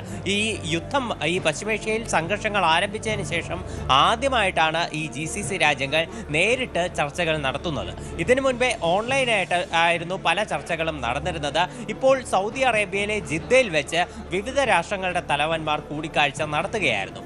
സൗദി കിരീടാവകാശിയായിട്ടുള്ള മുഹമ്മദ് ബിൻ സൽമാന്റെ നേതൃത്വത്തിലായിരുന്നു ഈ കൂടിക്കാഴ്ച നടന്നത്. ഈ ഇപ്പോൾ നിലവിൽ ഉണ്ടായിട്ടുള്ള കൂടിക്കാഴ്ചയിൽ ഖത്തർ അമീർ, അതുപോലെ തന്നെ കുവൈറ്റ് കിരീടാവകാശി, ബഹ്റൈൻ്റെ രാജാവ്, UAE-യുടെ വിദേശകാര്യമന്ത്രി എന്നിവർ നിലവിൽ പങ്കെടുത്തിട്ടുണ്ട്. ഇതിൽ വിവിധ തീരുമാനങ്ങളാണ് ഈ യോഗത്തിനെ തുടർന്നുണ്ടായത്. അതിലേറ്റവും സുപ്രധാനമായിട്ടുള്ള കാര്യം ഹോർമുസ് കടലിടുക്കിൽ ഇറാൻ മുന്നോട്ട് വെച്ചിട്ടുള്ള ഉപരോധത്തെ ഈ രാജ്യങ്ങൾ ഒന്നായി അപലപിച്ചിട്ടുണ്ട്. യുദ്ധത്തിന് മുൻപേ എങ്ങനെയായിരുന്നു ഹോർമുസ് കടലിടുക്കിന്റെ സ്ഥിതി, അത് എത്രയും വേഗം പുനഃസ്ഥാപിക്കണം എന്ന് ഈ നിലവിൽ ഈ GCC രാജ്യങ്ങൾ ആവശ്യപ്പെട്ടിട്ടുണ്ട്. അതുമാത്രമല്ല, ഹോർമുസ് കടലിടുക്കിൽ ഇറാൻ മുന്നോട്ട് വെച്ചിട്ടുള്ള അനധികൃതമായിട്ടുള്ള ടോൾ പിരിവിനെയും ഇവർ കടുത്ത ഭാഷയിൽ വിമർശിച്ചു. ഈ ടോൾ പിരിവ് എത്രയും വേഗം ഇറാൻ അവസാനിപ്പിക്കണം എന്നാണ് ഈ GCC രാജ്യങ്ങൾ മുന്നറിയിപ്പ് നൽകിയിട്ടുള്ളത്. മാത്രമല്ല, പശ്ചിമേഷ്യൻ സംഘർഷമുണ്ടായ സമയത്ത് ഇറാൻ ഈ ഗൾഫ് രാജ്യങ്ങൾക്ക് നേരെ ആക്രമണം നടത്തിയിരുന്നു. വിവിധ സ്ഥലങ്ങളിൽ കടുത്ത നാശനഷ്ടങ്ങളും അതുപോലെ തന്നെ ആൾനാശവും ഉൾപ്പെടെ ഉണ്ടായി. ഈ സംഭവങ്ങളെയും നിലവിൽ GCC രാജ്യങ്ങളുടെ യോഗം ശക്തമായ ഭാഷയിൽ അപലപിച്ചിട്ടുണ്ട്. അത് മാത്രമല്ല, ഇനി മുതൽ ഏതെങ്കിലും ഒരു രാജ്യത്തിന് നേരെ ആക്രമണം ഉണ്ടായാൽ അത് എല്ലാവർക്കും നേരെയുള്ള ആക്രമണമായി കണക്കാക്കുമെന്നും GCC രാജ്യങ്ങളുടെ യോഗത്തിൽ പറഞ്ഞു. ഇനി മുതൽ ഒരു പുതിയ പ്രതിരോധ കരാർ രൂപപ്പെടുത്താനുള്ള നീക്കത്തിലാണ് നിലവിൽ ഈ GCC രാജ്യങ്ങളെന്ന് നമുക്ക് കാണാനാകും. മാത്രമല്ല, പശ്ചിമേഷ്യയിലുള്ള വിവിധ പദ്ധതികൾക്കും ഇവർ തുടക്കം കുറിച്ചിട്ടുണ്ട്. ഇവയിൽ സുപ്രധാനമായിട്ടുള്ള ചില തീരുമാനങ്ങളാണ് GCC റെയിൽ പദ്ധതി മുന്നോട്ട് കൊണ്ടുപോവുക, അതുപോലെ GCC വൈദ്യുതി ശൃംഖല, GCC oil and gas pipe line, പിന്നെ GCC മേഖലയെ മൊത്തത്തിൽ സമന്വയിപ്പിക്കുന്ന ശുദ്ധജല പൈപ്പ് ലൈൻ, അതുപോലെ ബാലിസ്റ്റിക് മിസൈലുകളുടെ വരവ് മുൻകൂട്ടി അറിഞ്ഞ് അവയെ പ്രതിരോധിക്കാനുള്ള സംവിധാനം ഡെവലപ്പ് ചെയ്യുക. ഇതെല്ലാം നിലവിൽ ഈ GCC രാജ്യങ്ങളുടെ യോഗത്തിൽ തീരുമാനമായതാണ്. ഇപ്പോൾ കഴിഞ്ഞ ദിവസമാണ് UAE ഒപ്പക്കിൽ നിന്ന് പുറത്തേക്ക് പോയത്. ഇപ്പോൾ അതിനുശേഷം ഗൾഫ് രാജ്യങ്ങൾക്കിടയിൽ ഒരു അഭിപ്രായ ഭിന്നത രൂപപ്പെട്ടോ എന്നുള്ള രീതിയിലുള്ള ചർച്ചകളെല്ലാം നടക്കുന്നുണ്ടായിരുന്നു. എന്നാൽ ഇപ്പോൾ ഈ എല്ലാ GCC രാജ്യങ്ങളും ഒന്നിച്ചു ചേർന്ന് എടുത്തിട്ടുള്ള ഈ തീരുമാനങ്ങൾ അത് തീർച്ചയായിട്ടും ഇറാനെതിരെയുള്ള ശക്തമായിട്ടുള്ള തിരിച്ചടിയാണ്. പക്ഷേ ഈ യോഗത്തിൽ ഒമാൻ പങ്കെടുത്തിട്ടില്ല എന്നതും നിർണായകമായിട്ടുള്ള കാര്യമാണ്. എൽദോ, ഒപ്പം തന്നെ ഈ ഇതിനിടയിൽ ചില നീക്കങ്ങൾ പാകിസ്ഥാന്റെ ഭാഗത്തു നിന്നുണ്ടായിരുന്നല്ലോ. ഇറാന്റെ ഈ ചരക്ക് നീക്കത്തിൻ്റെയൊക്കെ സാധ്യത പരിശോധിക്കുന്ന, അതിർത്തി തുറന്നു കൊടുക്കുക, ഇങ്ങനെയൊക്കെ റിപ്പോർട്ടുകൾ വരുന്നുണ്ടായിരുന്നു. അതിലെന്തെങ്കിലും വിവരങ്ങൾ വരുന്നുണ്ടോ? എങ്ങനെയാണ് പാകിസ്ഥാന്റെ ഒരു ഇടപെടൽ ഈ സാഹചര്യത്തിൽ? എങ്ങനെയെങ്കിലും ഈ ചർച്ചകൾ മുന്നോട്ട് കൊണ്ടുപോകാനുള്ള സാഹചര്യം ഒരുക്കാനുള്ള നീക്കത്തിലാണ്. പ്രധാനമായിട്ടും ഈ ഹോർമുസ് കടലെടുക്ക് വഴിയുള്ള ഗതാഗതം തടസ്സപ്പെട്ടതിൽ ഏറ്റവും കൂടുതൽ ബാധിക്കപ്പെട്ടിട്ടുള്ള ഏഷ്യൻ രാജ്യങ്ങളിലൊന്നാണ് പാകിസ്ഥാൻ എന്ന് പറയുന്നത്. അവിടെ സർക്കാർ സ്ഥാപനങ്ങളുടെ പ്രവർത്തനം, വിദ്യാഭ്യാസ സ്ഥാപനങ്ങളുടെ പ്രവർത്തനം, ഇവയിലെല്ലാം കടുത്ത നിയന്ത്രണങ്ങൾ നിലവിൽ വന്നിട്ടുണ്ട്. അപ്പോൾ ഇനി മുന്നോട്ടുള്ള പോക്ക് അവരെ സംബന്ധിച്ചിടത്തോളം വളരെ പ്രതിസന്ധിയിലാണ്. അവരുടെ ക്രൂഡ് ഓയിൽ വിലയിലാണെങ്കിലും മറ്റ് കാര്യങ്ങളിലാണെങ്കിലും വലിയ തോതിൽ വർധനവുണ്ടായിട്ടുണ്ട്. മാത്രമല്ല, ഈ ഓയിൽ ശേഖരം രാജ്യത്ത് കുറഞ്ഞുകൊണ്ടിരിക്കുകയാണ്. ഈ ഒരു സാഹചര്യത്തിൽ ജനങ്ങളോട് ഈ മറ്റ് ബസ്സുകൾ ഉൾപ്പെടെയുള്ള പൊതുഗതാഗത മാർഗങ്ങൾ ഉപയോഗിക്കണം എന്നുള്ള കർശന നിർദ്ദേശം തന്നെ സർക്കാരിൽ നിന്ന് പുറത്തു വന്ന സാഹചര്യമുണ്ട്. അപ്പോൾ ഇത്തരത്തിൽ തങ്ങളുടെ പല പ്രവർത്തന മേഖലകളും തകരാറിലായതിനെ തുടർന്നാണ് പാകിസ്ഥാൻ എങ്ങനെയെങ്കിലും ഈ ഇറാനെ ഈ ചർച്ചയ്ക്ക് വേണ്ടി സന്നദ്ധരാക്കാനുള്ള നീക്കം ഇപ്പോൾ തുടർന്നത്. മാത്രമല്ല, ഇറാന് ഈ ഹോർമുസ് കടലിടുക്കിലൂടെ ചരക്ക് നീക്കം നടത്തുന്നതിൽ നിന്ന് അവരെ പിന്നോട്ട് നടത്തുന്നത് അമേരിക്കൻ ഉപരോധങ്ങളാണ്. അപ്പോൾ അമേരിക്കൻ ഉപരോധങ്ങളെ വകവയ്ക്കാതെ പാകിസ്ഥാനുള്ളിലൂടെ ചരക്ക് നീക്കം നടത്താനുള്ള ഒരു ഓഫർ കൂടി അവർ മുന്നോട്ട് വെച്ചിട്ടുണ്ട്. എന്നാൽ ഇറാൻ നിലവിൽ ഇതിൽ പ്രത്യേകിച്ച് പ്രതികരണങ്ങളൊന്നും തന്നെ നടത്തിയിട്ടില്ല. അതുമാത്രമല്ല, ഇറാനെ പൂർണ്ണമായി ഇത്തരത്തിൽ സഹകരിപ്പിച്ചുകൊണ്ട് പാകിസ്ഥാന് അധികകാലം മുന്നോട്ട് പോകാനും ആകില്ല. കാരണം അമേരിക്കയുടെ ഭാഗത്തു നിന്നുള്ള ശക്തമായ സമ്മർദ്ദങ്ങളുണ്ട്. ഇത് പറയുമ്പോൾ ഇപ്പോൾ നിലവിൽ US-ന്റെ ഭാഗത്തു നിന്നുള്ള മറ്റൊരു നീക്കം കൂടി പറയണം. അതായത് നിലവിൽ അമേരിക്ക ഇറാന് സാമ്പത്തിക സഹായങ്ങൾ നൽകുന്ന 35 സംഘടനകൾക്കും അതുപോലെ വ്യക്തികൾക്കുമെതിരെ ഉപരോധം ഏർപ്പെടുത്തിയിട്ടുണ്ട്. ഇത് ഇറാനെതിരെയുള്ള വളരെ ശക്തമായിട്ടുള്ള ഒരു നീക്കമാണ്. കാരണം നേരത്തെ സൂചിപ്പിച്ചതുപോലെ ഹോർമുസ് കടലിടുക്കിലുള്ള അമേരിക്കൻ ഉപരോധത്തിൽ ഇറാൻ അങ്ങനെ വലിയ സമ്മർദ്ദത്തിലായി എന്ന് നമുക്ക് നിലവിലെ സാഹചര്യത്തിൽ പറയാനാകില്ല. ഇറാന് ദിനംപ്രതി ഏതാണ്ട് ഏതാണ്ട് $500 മില്യൺ നഷ്ടമുണ്ടാകുന്നു എന്നെല്ലാം ട്രംപ് അവകാശപ്പെട്ടിരുന്നു. പക്ഷേ ഇറാൻ നിലവിൽ ഈ ഉപരോധം കാരണം ചർച്ചയ്ക്ക് വേണ്ടി മുന്നോട്ട് വരുന്ന സ്ഥിതിയൊന്നും ഉണ്ടായിട്ടില്ല. പക്ഷേ ഇനി അവർക്കെതിരെ കൂടുതൽ ഉപരോധങ്ങൾ കൊണ്ടുവന്ന് ഇറാനെ എങ്ങനെയെങ്കിലും ചർച്ചയ്ക്ക് കൊണ്ടുവന്ന് അമേരിക്കയ്ക്ക് സ്വീകാര്യമായ ഒരു കരാറിൽ ഇറാനെ കൊണ്ട് ഒപ്പിടിപ്പിക്കുക, ഇതാണ് നിലവിൽ ട്രംപിന്റെ ഒരു ഉദ്ദേശമെന്ന് പറയുന്നത്. ഇത് കണക്കാക്കിയാണ് US ട്രഷറി ഡിപ്പാർട്ട്മെന്റ് ഇറാന് സാമ്പത്തിക സഹായം നൽകുന്ന 35 സ്ഥാപനങ്ങൾക്കും വ്യക്തികൾക്കുമെതിരെ നടപടി സ്വീകരിച്ചിട്ടുള്ളത്. US-ന്റെ ഭാഗത്ത് നിന്ന് ഇറാനെതിരെ വിവിധ ഉപരോധങ്ങളുണ്ട്. ഇത് ഡോളറിൽ നിന്ന് വിനിമയം നടത്താൻ വേണ്ടി ഇതുവഴി ഇറാന് സാധിക്കുന്നില്ല. അതുമാത്രമല്ല, വിവിധ രാജ്യങ്ങളിലുള്ള ഇറാന്റെ വസ്തുവകകൾ US കണ്ടുകെട്ടിയിട്ടുണ്ട്. മറ്റ് പല സാമ്പത്തിക ഉപരോധങ്ങളുമുണ്ട്. എന്നാൽ ഇറാന് പല വ്യക്തികളും അതുപോലെ തന്നെ സ്ഥാപനങ്ങളുമെല്ലാം ഇറാന് കച്ചവടം നടത്താൻ സഹായിച്ചിരുന്നു. ഇതുവഴി അവർ ഇപ്പോൾ ക്രൂഡ് ഓയിലിൻ്റെ വിനിമയമാണെങ്കിലും ആയുധക്കടത്താണെങ്കിലും അതുപോലെ ഈ മിസൈൽ അതുപോലെ ഡ്രോണുകൾ ഇവയെല്ലാം വാങ്ങാനാണെങ്കിലും ഇത്തരം ആളുകളുടെ സഹായം അത് ഇറാൻ ഉപയോഗിച്ചു വന്നിരുന്നു. എന്തായാലും നിലവിൽ ഇവർക്ക് മേൽ ഉപരോധം ഏർപ്പെടുത്തി ഇറാന് ഇത്തരത്തിൽ ലഭിച്ചിരുന്ന സാമ്പത്തിക സഹായങ്ങൾ കൂടി കട്ട് ചെയ്ത് അവരെ കൂടുതൽ പ്രതിസന്ധിയിലാക്കുകയാണ് അമേരിക്കൻ ലക്ഷ്യം. അപ്പോൾ ഹോർമുസ് കടലിടുക്കിലെ ഉപരോധവും ഇത്തരത്തിൽ മറ്റ് ഇറാന് സാമ്പത്തിക സഹായം നൽകുന്ന മറ്റ് സ്രോതസ്സുകൾക്ക് നേരെയുള്ള ഉപരോധവും കൂടിയാകുമ്പോൾ അവർ വല്ലാതെ സാമ്പത്തികമായി ഞെരുങ്ങുമെന്നും ഉടൻ തന്നെ ഒരു ചർച്ചയ്ക്ക് തയ്യാറാകുമെന്നുമാണ് US-ന്റെ നിഗമനമെന്ന് പറയുന്നത്. ഇത് ലക്ഷ്യമിട്ടാണ് തീർച്ചയായിട്ടും ട്രഷറി ഡിപ്പാർട്ട്മെന്റ് ഇത്തരമൊരു തീരുമാനം കൈക്കൊണ്ടിട്ടുള്ളത്. ഇതിൽ ഇറാന്റെ പ്രതികരണമൊന്നും നിലവിൽ വന്നിട്ടില്ല. എന്തായാലും ഇറാൻ കഴിഞ്ഞ ദിവസമാണ് US-ന് മുന്നിൽ ഒരു 3 നിർദ്ദേശങ്ങൾ സമർപ്പിച്ചത്. ഈ നിർദ്ദേശങ്ങൾ ഇപ്പോഴും US ചർച്ച ചെയ്തുകൊണ്ടിരിക്കുകയാണ്. ട്രംപിന്റെ നേതൃത്വത്തിൽ US-ന്റെ സെക്യൂരിറ്റി കൗൺസിലാണ് ഇത്തരത്തിൽ ഈ കാര്യങ്ങൾ ചർച്ച ചെയ്യുന്നത്. എന്നാൽ ട്രംപ് ഇറാന്റെ നിർദ്ദേശങ്ങളിൽ ഔദ്യോഗികമായിട്ടുള്ള ഒരു പ്രതികരണമൊന്നും നടത്തിയിട്ടില്ല. ട്രംപിന് ഇതിലുള്ള പല നിർദ്ദേശങ്ങളോടും അതൃപ്തിയുണ്ട് എന്നാണ് വൈറ്റ് ഹൗസിലുള്ള പല വൃത്തങ്ങളും റിപ്പോർട്ട് ചെയ്യുന്നത്. ശരി അജയ്, എന്നാലും പശ്ചിമേഷ്യയിൽ ഇറാൻ ഒറ്റപ്പെടുന്ന സാഹചര്യമാണെന്നാണ് അജയ് വിവരങ്ങൾ നൽകുന്നത്. സ്പോട്ട്ലൈറ്റിലേക്ക് മടങ്ങിയെത്താം ഇടവേളയ്ക്ക് ശേഷം.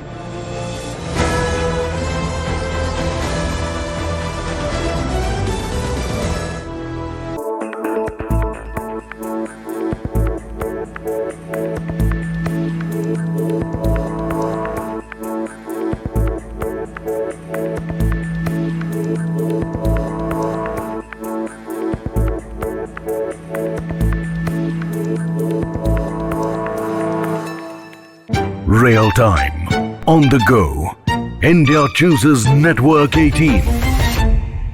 Commanding a whopping 80% of social audience, we don't just define the category, we are the category. And when news breaks, India logs into Network 18 every single time. Network 18. Real time, on the go, India chooses Network 18. Commanding a whopping 80% of social audience, we don't just define the category, we are the category. And when news breaks, India logs into Network 18 every single time. Network 18.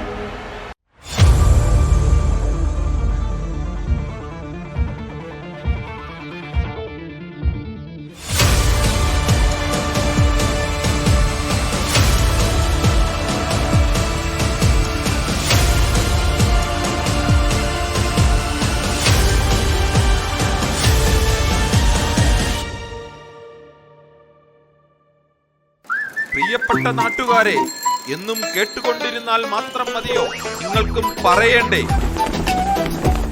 വിളിക്കൂ news 18 പൊതുവേദിയിലേക്ക്. നിങ്ങളുടെ അഭിപ്രായങ്ങൾ നാടു കേൾക്കട്ടെ. ഒരു രാവിനും പകലിനും ഇടയിലെ നേരം, അത് ചിലർക്ക് കൂടണയലിന്റെ ആശ്വാസ നേരമാകാം, മറ്റു ചിലർക്ക് ഒടുങ്ങാത്ത തിരക്കുകളുടെ ഉദയനേരമാകാം. ഉദയാസ്തമയങ്ങളില്ലാത്ത വാർത്തകളുടെ കടൽ തീരത്ത് നേരങ്ങളെല്ലാം ഒരുപോലെയാണ്. ഇവിടെ നമുക്കൊന്നിച്ച് ഒരല്പനേരം ഇരിക്കാം. ഒരു ചൂട് ചായ പങ്കിടുന്ന ഉണർവ്,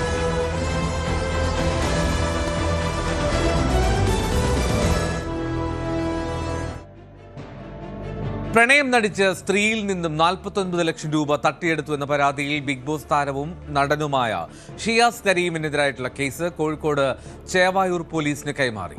ഇരുവരും തമ്മിലുള്ള ഇടപാടുകൾ നടന്നത് കോഴിക്കോട് ആയതിനാലാണ് ഈ നടപടി. ഷിയാസിനെതിരായിട്ടുള്ള തെളിവുകൾ പരാതിക്കാരി പോലീസിന് മുന്നിൽ ഹാജരാക്കി. അതിനിടെ ഷിയാസ് കരീമിനെ പിന്തുണച്ച് ഭാര്യ ദർഫ രംഗത്തെത്തി. തങ്ങളുടെ കൈവശം എല്ലാ തെളിവുകളും ഉണ്ടെന്നും പരാതിക്ക് പിന്നാലെ ഷിയാസിന്റെ പേരിൽ പ്രചരിച്ച ശബ്ദ സന്ദേശങ്ങൾ എഡിറ്റ് ചെയ്തതാണെന്നും ദർഫ ആരോപിക്കുന്നു. ഇൻസ്റ്റാഗ്രാം സ്റ്റോറിയിലൂടെയും കമന്റുകളിലൂടെയുമാണ് ദർഫയുടെ പ്രതികരണം. നവമി ദിനേശ് വിവരങ്ങൾ നൽകും. നവമി, ആദ്യം ഈ കേസിന്റെ കാര്യം, ഈ കേസ് കോഴിക്കോടേക്ക് കൈമാറുന്നു. അപ്പോൾ എങ്ങനെയാണ് അന്വേഷണം അവിടെ പുരോഗമിക്കുന്നത്? അതിന് കഴിഞ്ഞിട്ട് നമുക്ക് ഈ ഷിയാസിന്റെ ഭാര്യയുടെ പ്രതികരണത്തിലേക്ക് എത്താം.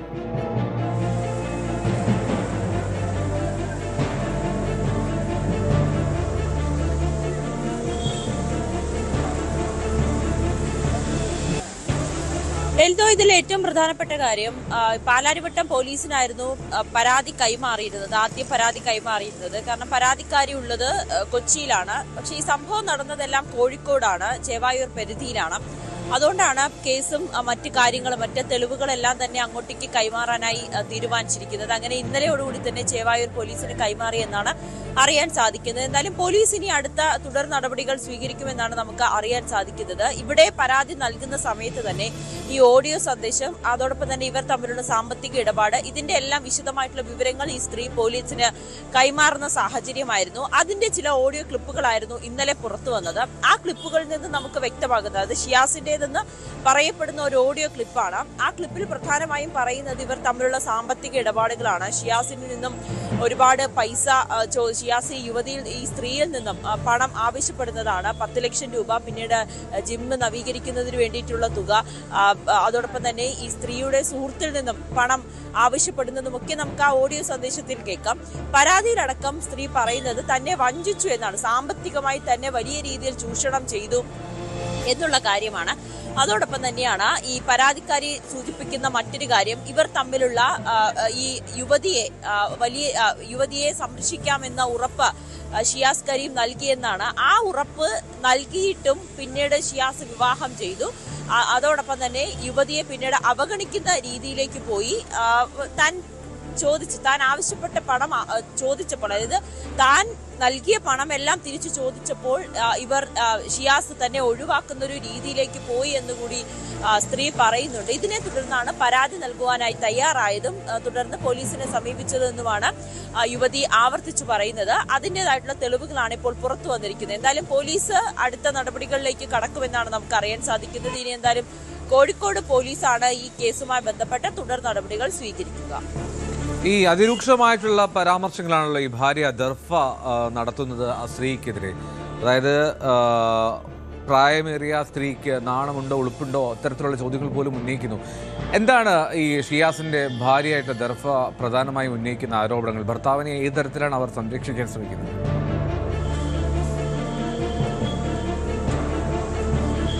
ഷിയാസ് കരീം ആദ്യം മുതൽ പറയുന്നത് ഈ സ്ത്രീ, പരാതിക്കാരിയായിട്ടുള്ള സ്ത്രീ തന്നിൽ നിന്നാണ് പണം വാങ്ങിയതെന്നാണ്. അത് തന്റെ ഭാര്യയുടെയും അമ്മയുടെയും സഹോദരിയുടെയും പക്കൽ നിന്നും സ്വർണമായും പണമായും ഒക്കെ അവർ നിരവധി തവണ സഹായം ചോദിച്ചിട്ടുണ്ട്. ഇത് താൻ അറിഞ്ഞിരുന്നില്ല. ഇവരെല്ലാം പൈസയും സ്വർണവും എല്ലാം കൊടുത്തു. പിന്നീട് ഇത് തിരിച്ചു കിട്ടാതായതോടുകൂടിയാണ് തന്നോട് കുടുംബം ഇക്കാര്യം പറയുകയും താൻ ഈ സ്ത്രീയോട് ഇക്കാര്യങ്ങൾ ചോദിക്കുകയും ചെയ്തു. അതിന്റെ പ്രതികാരമായിട്ടാണ് തനിക്കെതിരെ ഇങ്ങനെ ഒരു പരാതി നൽകിയത്. എല്ലാ സത്യാവസ്ഥയും തന്റെ അമ്മയ്ക്കും ഭാര്യയ്ക്കും സഹോദരിക്കും അറിയാം. മറ്റ് കോടതിയെയും അല്ലെങ്കിൽ പോലീസിനെയും ഒക്കെ തനിക്ക് വിശ്വാസമുണ്ട്. അവരോട് തനിക്ക് തന്റെ നിരപരാധിത്വം തെളിയിക്കാൻ കഴിയുമെന്ന് ഷിയാസ് കരീം പറയുന്നുണ്ട്. എന്നാലും ഷിയാസിന് പിന്തുണയുമായിട്ടാണ് ഇപ്പോൾ ഭാര്യ രംഗത്ത് വന്നിരിക്കുന്നത്. ഭാര്യ പറയുന്നതും ഇതൊരു വ്യാജ പരാതി എന്ന് തന്നെയാണ്.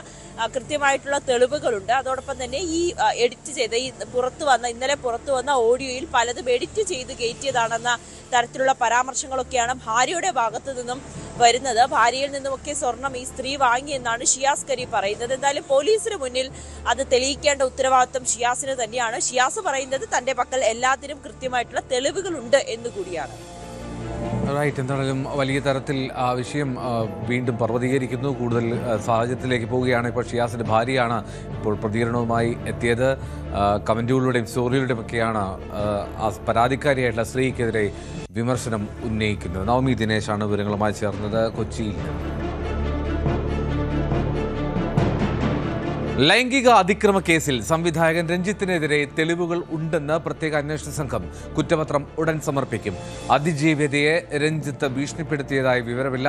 ഒളിവിൽ പോവാൻ നടൻ ബോബി കുര്യൻ സഹായിച്ചതിനും തെളിവുകൾ ലഭിച്ചിട്ടില്ല എന്നും അന്വേഷണ സംഘം അറിയിച്ചു.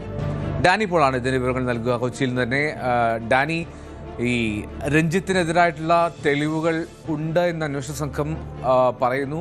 കുറ്റപത്രം ഉടൻ സമർപ്പിക്കാൻ പോവുകയാണ്. പക്ഷേ അതിജീവിതയെ ഭീഷണിപ്പെടുത്തിയതായി വിവരമില്ല എന്നും പറയുന്നു. ഇനി എന്താണ് ഈ ബോബി കുര്യൻ സഹായിച്ചതിലൊന്നും തെളിവുകൾ കണ്ടെത്താൻ കഴിഞ്ഞിട്ടില്ല. എന്താണ് ഈ പ്രധാനമായും കുറ്റപത്രത്തിൽ പ്രധാനപ്പെട്ട പരാമർശം എന്തൊക്കെയാണ് ഡാനി?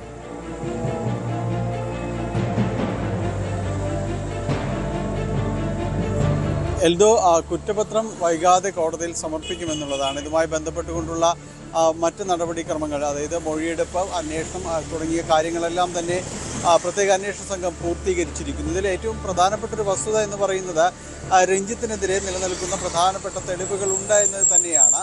അത് നേരത്തെയും കോടതിയിൽ രഞ്ജിത്തിനെ ഹാജരാക്കുമ്പോഴെല്ലാം തന്നെ കോടതിയിൽ ഇക്കാര്യങ്ങളെല്ലാം തന്നെ ചൂണ്ടിക്കാണിച്ചിരുന്നു. അതുകൊണ്ട് തന്നെയാണ് രഞ്ജിത്തിന് ഈ കേസിൽ മുൻകൂർ ജാമ്യം കോടതിയിൽ ഹാജരാക്കുമ്പോൾ ആദ്യഘട്ടത്തിൽ ജാമ്യമൊന്നും ലഭിക്കാതിരുന്നതും അതുകൊണ്ട് തന്നെയായിരുന്നു. തെളിവുകൾ കോടതിക്ക് മുൻപാകെ വ്യക്തമാക്കുകയും എല്ലാം തന്നെ ചെയ്തതുമാണ്. കുറ്റപത്രത്തിലേക്ക് നീങ്ങുമ്പോൾ പ്രധാനമായും തന്നെ ചൂണ്ടിക്കാണിക്കുന്നത് ഇതിൽ കൃത്യമായ രീതിയിലുള്ള തെളിവുകൾ, കാര്യങ്ങൾ ഈ ഇങ്ങനെയൊരു ലൈംഗിക അതിക്രമം നടന്നതിന് ഉണ്ട് എന്ന് തന്നെയാണ്. ആദ്യഘട്ടത്തിൽ പോലീസിൻ്റെ അന്വേഷണത്തിൻ്റെ ഭാഗമായിട്ട് ഈ കാരവൻ അടക്കമുള്ള കാര്യങ്ങൾ പോലീസ് വിപുലമായ രീതിയിലുള്ള അന്വേഷണം നടത്തിയിരുന്നു. അത് മാത്രവുമല്ല, ആ ദിവസങ്ങളിൽ ഉണ്ടായിരുന്നവരിൽ നിന്ന് മൊഴിയെടുക്കൽ അടക്കമുള്ള കാര്യങ്ങൾ പൂർത്തീകരിക്കുകയും എല്ലാം തന്നെ ചെയ്തിരുന്നു. ഇതിൻ്റെ അടിസ്ഥാനത്തിൽ കൂടിയാണ് ഇതിൽ നിലനിൽക്കുന്ന തെളിവുകളുണ്ട് എന്ന രീതിയിൽ തന്നെ അന്വേഷണ സംഘം എത്തിയിരിക്കുന്നത്. മറ്റൊന്ന്, ഇതിൽ പരാതി ഉയർന്നപ്പോൾ തന്നെയും രഞ്ജിത്തിനെ അവിടെ നിന്ന് മാറ്റാൻ, രഞ്ജിത്തിനെ ഒളിവിടങ്ങളിലേക്ക് മാറ്റാനുള്ള ശ്രമം നടന്നുവെന്ന ആക്ഷേപങ്ങളെല്ലാം തന്നെ ഉണ്ടായിരുന്നു. രഞ്ജിത്തിനെ പോലീസ് അറസ്റ്റ് ചെയ്യുമ്പോൾ അന്ന് നടനായ ബോബി കുര്യൻ, അതോടൊപ്പം തന്നെ സഹസംവിധായിക ശാലിനി എന്നിവരുമെല്ലാം തന്നെ അന്ന് ഒപ്പമുണ്ടായിരുന്നു. അന്ന് പറഞ്ഞിരുന്നത് രഞ്ജിത്തിനെ ഒരു ഒളിവ് സ്ഥലത്തേക്ക് മാറ്റാനുള്ള ശ്രമങ്ങളുടെ ഭാഗമാണ്, ഇതിനിടയിലാണ് അറസ്റ്റ് എന്നതടക്കമുള്ള കാര്യങ്ങൾ ചിലയിടങ്ങളിൽ നിന്ന് സൂചനകളുണ്ടായിരുന്നു. പക്ഷേ പോലീസ് പിന്നീട് ഇതുമായി ബന്ധപ്പെട്ടുകൊണ്ട് അന്വേഷണം നടത്തി. ഈ നടനെയും ബോബി കുര്യനെയും അതോടൊപ്പം തന്നെ ശാലിനിയും എല്ലാം തന്നെ ചോദ്യം ചെയ്യുകയും ചെയ്തിരുന്നു. എന്നാൽ ഇതിൽ നിന്ന് വ്യക്തമാകുന്നത് അവർക്ക് അങ്ങനെയൊരു പദ്ധതിയോടുകൂടി ആയിരുന്നില്ല കാറിലൊപ്പം ഉണ്ടായിരുന്നത്. മാത്രവുമല്ല, നേരത്തെ ഇതുമായി ബന്ധപ്പെട്ടുകൊണ്ട് ഏതെങ്കിലും രീതിയിലേക്ക് അവിടെ നിന്ന് മാറി നിൽക്കാനോ മറ്റു ഒളിവിടങ്ങൾ അന്വേഷിക്കുന്ന രീതിയിലോ ഒന്നും തന്നെയും ശ്രമങ്ങൾ ഉണ്ടായിരുന്നില്ല എന്ന് തന്നെയാണ് പോലീസിൻ്റെ അന്വേഷണത്തിൽ വ്യക്തമായിരിക്കുന്നത്. ഒപ്പം ഈ പരാതിക്കാരിയെ ഭീഷണിപ്പെടുത്താൻ ശ്രമിച്ചു, അല്ലെങ്കിൽ അവരെ ഭീഷണിപ്പെടുത്തിയതിൽ നിന്ന് പിൻവലിപ്പിക്കാൻ ശ്രമിച്ചു, പരാതിയിൽ നിന്ന് പിന്മാറ്റാൻ ശ്രമിച്ചു എന്നതടക്കമുള്ള ആക്ഷേപങ്ങൾ ഉയർന്നിരുന്നു. എന്നാൽ അതിനുള്ള തെളിവുകളും പോലീസിന് ലഭിച്ചിട്ടില്ല എന്ന് തന്നെയാണ് ഇപ്പോൾ അറിയുന്നത്. പക്ഷേ അതേസമയം തന്നെ ഈ പരാതി രമ്യതയിലെത്തിക്കാൻ, ഈ പരാതി പറഞ്ഞു തീർക്കാനായിട്ട്, ഒത്തുതീർപ്പാക്കാനുള്ള ചില ശ്രമങ്ങൾ രഞ്ജിത്തിൻ്റെയും അതോടൊപ്പം തന്നെ ഒപ്പമുള്ളവരുടെയും ഭാഗത്തു നിന്ന് ഉണ്ടായിട്ടുണ്ട് എന്ന രീതിയിലുള്ള വിവരങ്ങൾ പോലീസിന് ലഭിച്ചിട്ടുണ്ട്. പക്ഷേ അതൊരു ഭീഷണിയുടെ സ്വരമായിരുന്നില്ല എന്ന് തന്നെയാണ് പോലീസിൻ്റെ അന്വേഷണത്തിൽ വ്യക്തമാവുകയും ചെയ്തിരിക്കുന്നത്. എന്തായാലും ഈ കേസിൽ വൈകാതെ തന്നെ കുറ്റപത്രം സമർപ്പിക്കും. പ്രത്യേക അന്വേഷണ സംഘം അതിൻ്റെ നടപടിക്രമങ്ങൾ പൂർത്തിയാക്കിയിരിക്കുന്നു. നമുക്കറിയാം, നേരത്തെ ഇത് നടിയുടെ പരാതിയിൽ രഞ്ജിത്തിനെതിരെ വളരെ പെട്ടെന്നാണ് പോലീസ് നടപടികളിലേക്ക് നീങ്ങിയത്. ഷൂട്ടിംഗ് സെറ്റിലെ കാരവാനിൽ വെച്ച് രഞ്ജിത്ത് നടിയോട് ലൈംഗികാതിക്രമം നടത്തിയെന്ന് അടക്കമുള്ളതായിരുന്നു പരാതിക്ക് അടിസ്ഥാനമായിട്ടുള്ള കാരണങ്ങൾ. ഇതിൽ അന്ന് ഉണ്ടായിരുന്ന, കേസെടുത്തപ്പോൾ ഉണ്ടായിരുന്ന വകുപ്പുകളല്ലാതെ മറ്റ് പുതിയ വകുപ്പുകളൊന്നും തന്നെ ഉണ്ടായിട്ടില്ല, അല്ലെങ്കിൽ ആ രീതിയിലേക്ക് മറ്റു തെളിവുകൾ ലഭിച്ചിട്ടില്ല എന്ന് തന്നെയാണ്. തെളിവുകളുണ്ട്, എന്നാലും പുതിയ വകുപ്പുകൾ കൂട്ടിച്ചേർക്കാൻ മാത്രമുള്ള ഒരു തെളിവുകളിലേക്ക് വന്നിട്ടില്ല എന്ന് തന്നെയാണ് അറിയാനായിട്ട് സാധിക്കുന്നത്. ഈ കേസിൽ രഞ്ജിത്ത് അറസ്റ്റിലാകുകയും തുടർന്ന് റിമാൻഡ് ചെയ്യപ്പെടുകയും ചെയ്തു. ജില്ലാ സബ് ജയിലിലേക്ക് റിമാൻഡ് ചെയ്തു.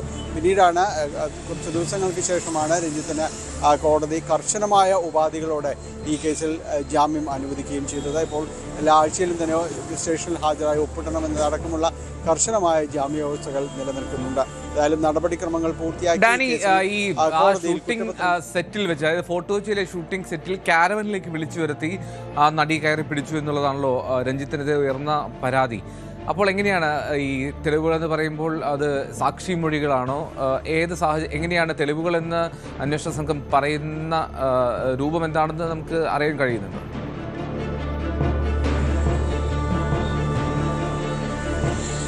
ഇക്കാര്യത്തിൽ പോലീസ് അന്വേഷിച്ചിരുന്നത് ഈ ദിവസങ്ങളിൽ ഇവർ പറയുന്ന പരാതി നൽകിയപ്പോൾ അല്ലെങ്കിൽ ഇവർക്കെതിരെ അതിക്രമം ഉണ്ടായെന്ന് പറയുന്ന സമയം അതേതാണ്, ഏത് ദിവസമാണ്, ആ സമയത്ത് ഷൂട്ടിംഗ് സെറ്റുകളിൽ ആരെല്ലാം ഉണ്ടായിരുന്നു, ഇവർ കാരവനിലേക്ക് കയറി പോകുന്നത് സംബന്ധിച്ചുള്ള സമയവും കാര്യങ്ങളുമെല്ലാം ശരിയാണോ എന്നതടക്കമുള്ള കാര്യങ്ങളാണ് പ്രാഥമികമായി അന്വേഷിച്ചത്.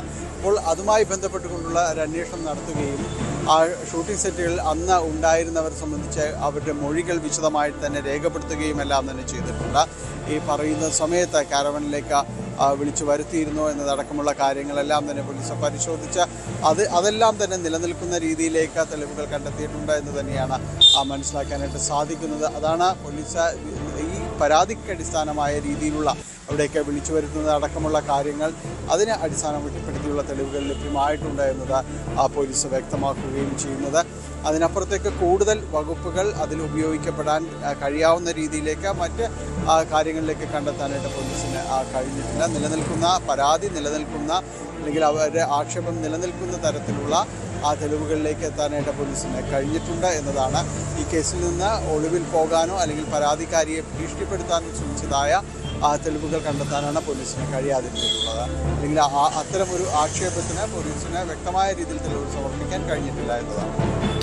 ശരി, ഡാനി ഇപ്പോഴാണ് വിവരങ്ങൾ നൽകിയത്. എന്താണെങ്കിലും തെളിവുകൾ ഈ ഭീഷണിപ്പെടുത്തിയതിന് തെളിവുകളില്ല, പക്ഷേ പരാതിയിൽ തെളിവുകൾ ലഭിച്ചിട്ടുണ്ട് എന്നുള്ളതാണ്. അതിക്രമ കേസിൽ, ലൈംഗിക അതിക്രമ കേസിൽ രഞ്ജിത്തിനെതിരെ തെളിവുകളുണ്ട് എന്ന് പ്രത്യേക അന്വേഷണ സംഘം വ്യക്തമാക്കുന്നു. കുറ്റപത്രം ഉടൻ സമർപ്പിക്കുകയും ചെയ്യും. ഡാനി ഇപ്പോൾ കൊച്ചിയിൽ നിന്ന്.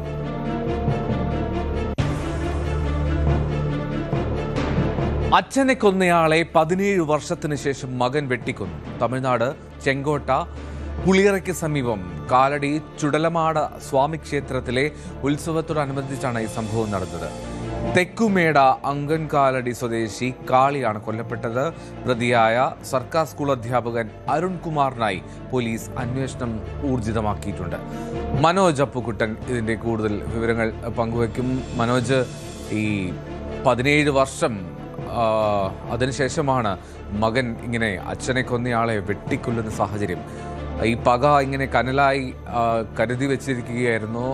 നേരത്തെ നമ്മൾ തൊട്ടു മുമ്പ് തമിഴ്നാട്ടിൽ നിന്ന് മകളെ കൊന്ന ആളെ ജാമ്യത്തിലിറങ്ങിയപ്പോൾ കൊന്ന അച്ഛൻ്റെ വാർത്ത നമ്മൾ കേട്ടതാണ്. ഇവിടെ മകനാണ് ഇത്തരത്തിലൊരു കൊലപാതകം നടത്തിയത് എന്ന് മാത്രം. എന്താണ് വിശദാംശങ്ങൾ?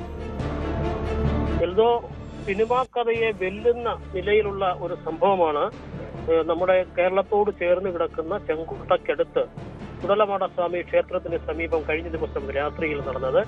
17 വർഷത്തിന് മുമ്പ് അച്ഛനെ കൊന്ന ശേഷം ജയിൽ ശിക്ഷ അനുഭവിച്ച് തിരികെ ഇറങ്ങി വന്ന തെക്കുമേട അങ്കൻകാലടി സ്വദേശി കാളി എന്ന ആളെയാണ് മകനും സർക്കാർ സ്കൂൾ അധ്യാപകനുമായ അരുൺകുമാർ കഴിഞ്ഞ ദിവസം വെട്ടി കൊലപ്പെടുത്തിയത്. കൊലപാതകത്തിന് ശേഷം അരുൺകുമാർ ഒളിവിൽ പോവുകയായിരുന്നു. 2009 അരുൺകുമാറിന്റെ പിതാവായ മുരുകയ്യെ കാളി അരിവാൾ കൊണ്ട് വെട്ടി കൊലപ്പെടുത്തിയിരുന്നു. കൊലപാതകത്തിന് ശേഷം ഒളിവിൽ പോയ കാളിയെ പോലീസ് പിടികൂടുകയും കോടതിയിൽ ഹാജരാക്കി ജീവപര്യന്തം ശിക്ഷയ്ക്ക് വിധിക്കുകയും ചെയ്തു. ശിക്ഷ കഴിഞ്ഞ് 2 ദിവസം മുമ്പാണ് കാളി ജയിൽ മോചിതനായി എത്തിയത്. കഴിഞ്ഞ ദിവസം അങ്കൻകാലടി ചുടലസ്വാമി ക്ഷേത്രത്തിൽ ഉത്സവത്തിന് കാളി എത്തിയിട്ടുണ്ട് എന്ന് അറിഞ്ഞ അരുൺകുമാർ അവിടെ എത്തുകയും 17 വർഷത്തിന് മുൻപുള്ള ആ ഒരു വൈരാഗ്യം അത് അവിടെ തീർക്കുകയുമായിരുന്നു. കഴുത്തിനാണ് വെട്ടി കൊലപ്പെടുത്തിയത്. നിരവധി ആൾക്കാർ കാണെ വെട്ടി കൊലപ്പെടുത്തുകയായിരുന്നു. അതിനുശേഷം അവിടെ നിന്നും അരുൺകുമാർ രക്ഷപ്പെടുകയായിരുന്നു. ഇൻക്വസ്റ്റ് നടപടികൾ പൂർത്തിയാക്കിയ മൃതശരീരം അവിടെ ആശുപത്രിയിലേക്ക് മാറ്റിയിട്ടുണ്ട്. അരുൺകുമാറിനായി പോലീസ് അന്വേഷണം ഊർജിതമാക്കിയിരിക്കുകയാണ്. ഇത്തരത്തിൽ തമിഴ്നാട്ടിൽ നിന്നും ഈ കൊലപാതകങ്ങൾക്ക് ശേഷം പിന്നീട് വർഷങ്ങൾക്ക് ശേഷം അതിന്റെ പ്രതികാര നടപടി എന്ന നിലയിൽ നിരവധി സംഭവങ്ങളാണ് ഉരുത്തിരിഞ്ഞു വരുന്നത്. അതിന് ഏറ്റവും പുതിയതായി നടന്ന സംഭവമാണ് ഇപ്പോൾ കഴിഞ്ഞ ദിവസം രാത്രിയിൽ ചെങ്കോട്ടയ്ക്കടുത്തുള്ള ചുടലമടസ്വാമി ക്ഷേത്രത്തിൽ നടന്നത്. ശരി, മനോജ് അപ്പുക്കുട്ടനാണ് വിവരങ്ങൾ നൽകിയത്. എന്താണെങ്കിലും ചുടലമട സ്വാമി ക്ഷേത്രത്തിൽ നടന്നത് സിനിമാ കഥയെ വെല്ലുന്ന തരത്തിലുള്ള ഒരു കൊലപാതകമാണ്. 17 വർഷത്തെ കാത്തിരിപ്പാണ്. അതിനുശേഷമാണ് അച്ഛനെ കൊലപ്പെടുത്തിയ ആളെ വെട്ടിക്കൊന്നത്. തിക്കുമേട അങ്കൻകാലടി സ്വദേശി കാളി എന്നയാളാണ് കൊല്ലപ്പെടുന്നത്. പ്രതി സർക്കാർ സ്കൂളിലെ അധ്യാപകനാണ്. അരുൺകുമാർ എന്നാണ് അദ്ദേഹത്തിൻ്റെ പേര്. പോലീസ് ഇതിൽ അന്വേഷണം ഊർജിതമാക്കിയിരിക്കുന്നു. വൈരാഗ്യത്തിൻ്റെ ഫലത്തിനൊടുവിൽ, അതായത് ഏതാണ്ട് 17 വർഷത്തെ വൈരാഗ്യമാണ് അതിൻ്റെ പൂർത്തീകരണം എന്നോണമാണ് ആ കൊടും ക്രൂരത കൊലപാതകം അയാൾ നടത്തിയത്. പത്തനംതിട്ട അടൂരിൽ ഹർത്താലിനിടെ കുഞ്ഞുങ്ങളുമായി എത്തിയ യുവതികളെ തടഞ്ഞതിൽ കേസ്. കണ്ടാൽ അറിയാവുന്ന 50 പേർക്കെതിരെയാണ് കേസെടുത്തത്. ബംഗളൂരുവിൽ നിന്നെത്തിയ റിൻസിയെയും സോണിയെയുമാണ് തടഞ്ഞത്. വീട്ടിലേക്ക് പോകുന്നതിനിടെ ഇവർ കയറിയ ബസ് തടയുകയായിരുന്നു. ശശി നാരായണൻ വിവരങ്ങൾ നൽകും. ശശി, ആ സ്ത്രീകളുടെ പ്രതികരണവും ആ സ്ത്രീകൾ വളരെ ഇൻസ്റ്റൻ്റായി തന്നെ മറുപടി നൽകിയതുമൊക്കെ ഒരുപാട് ചർച്ചയായതുമാണ്. എന്താണ് വിശദാംശങ്ങൾ കേസിൻ്റെ?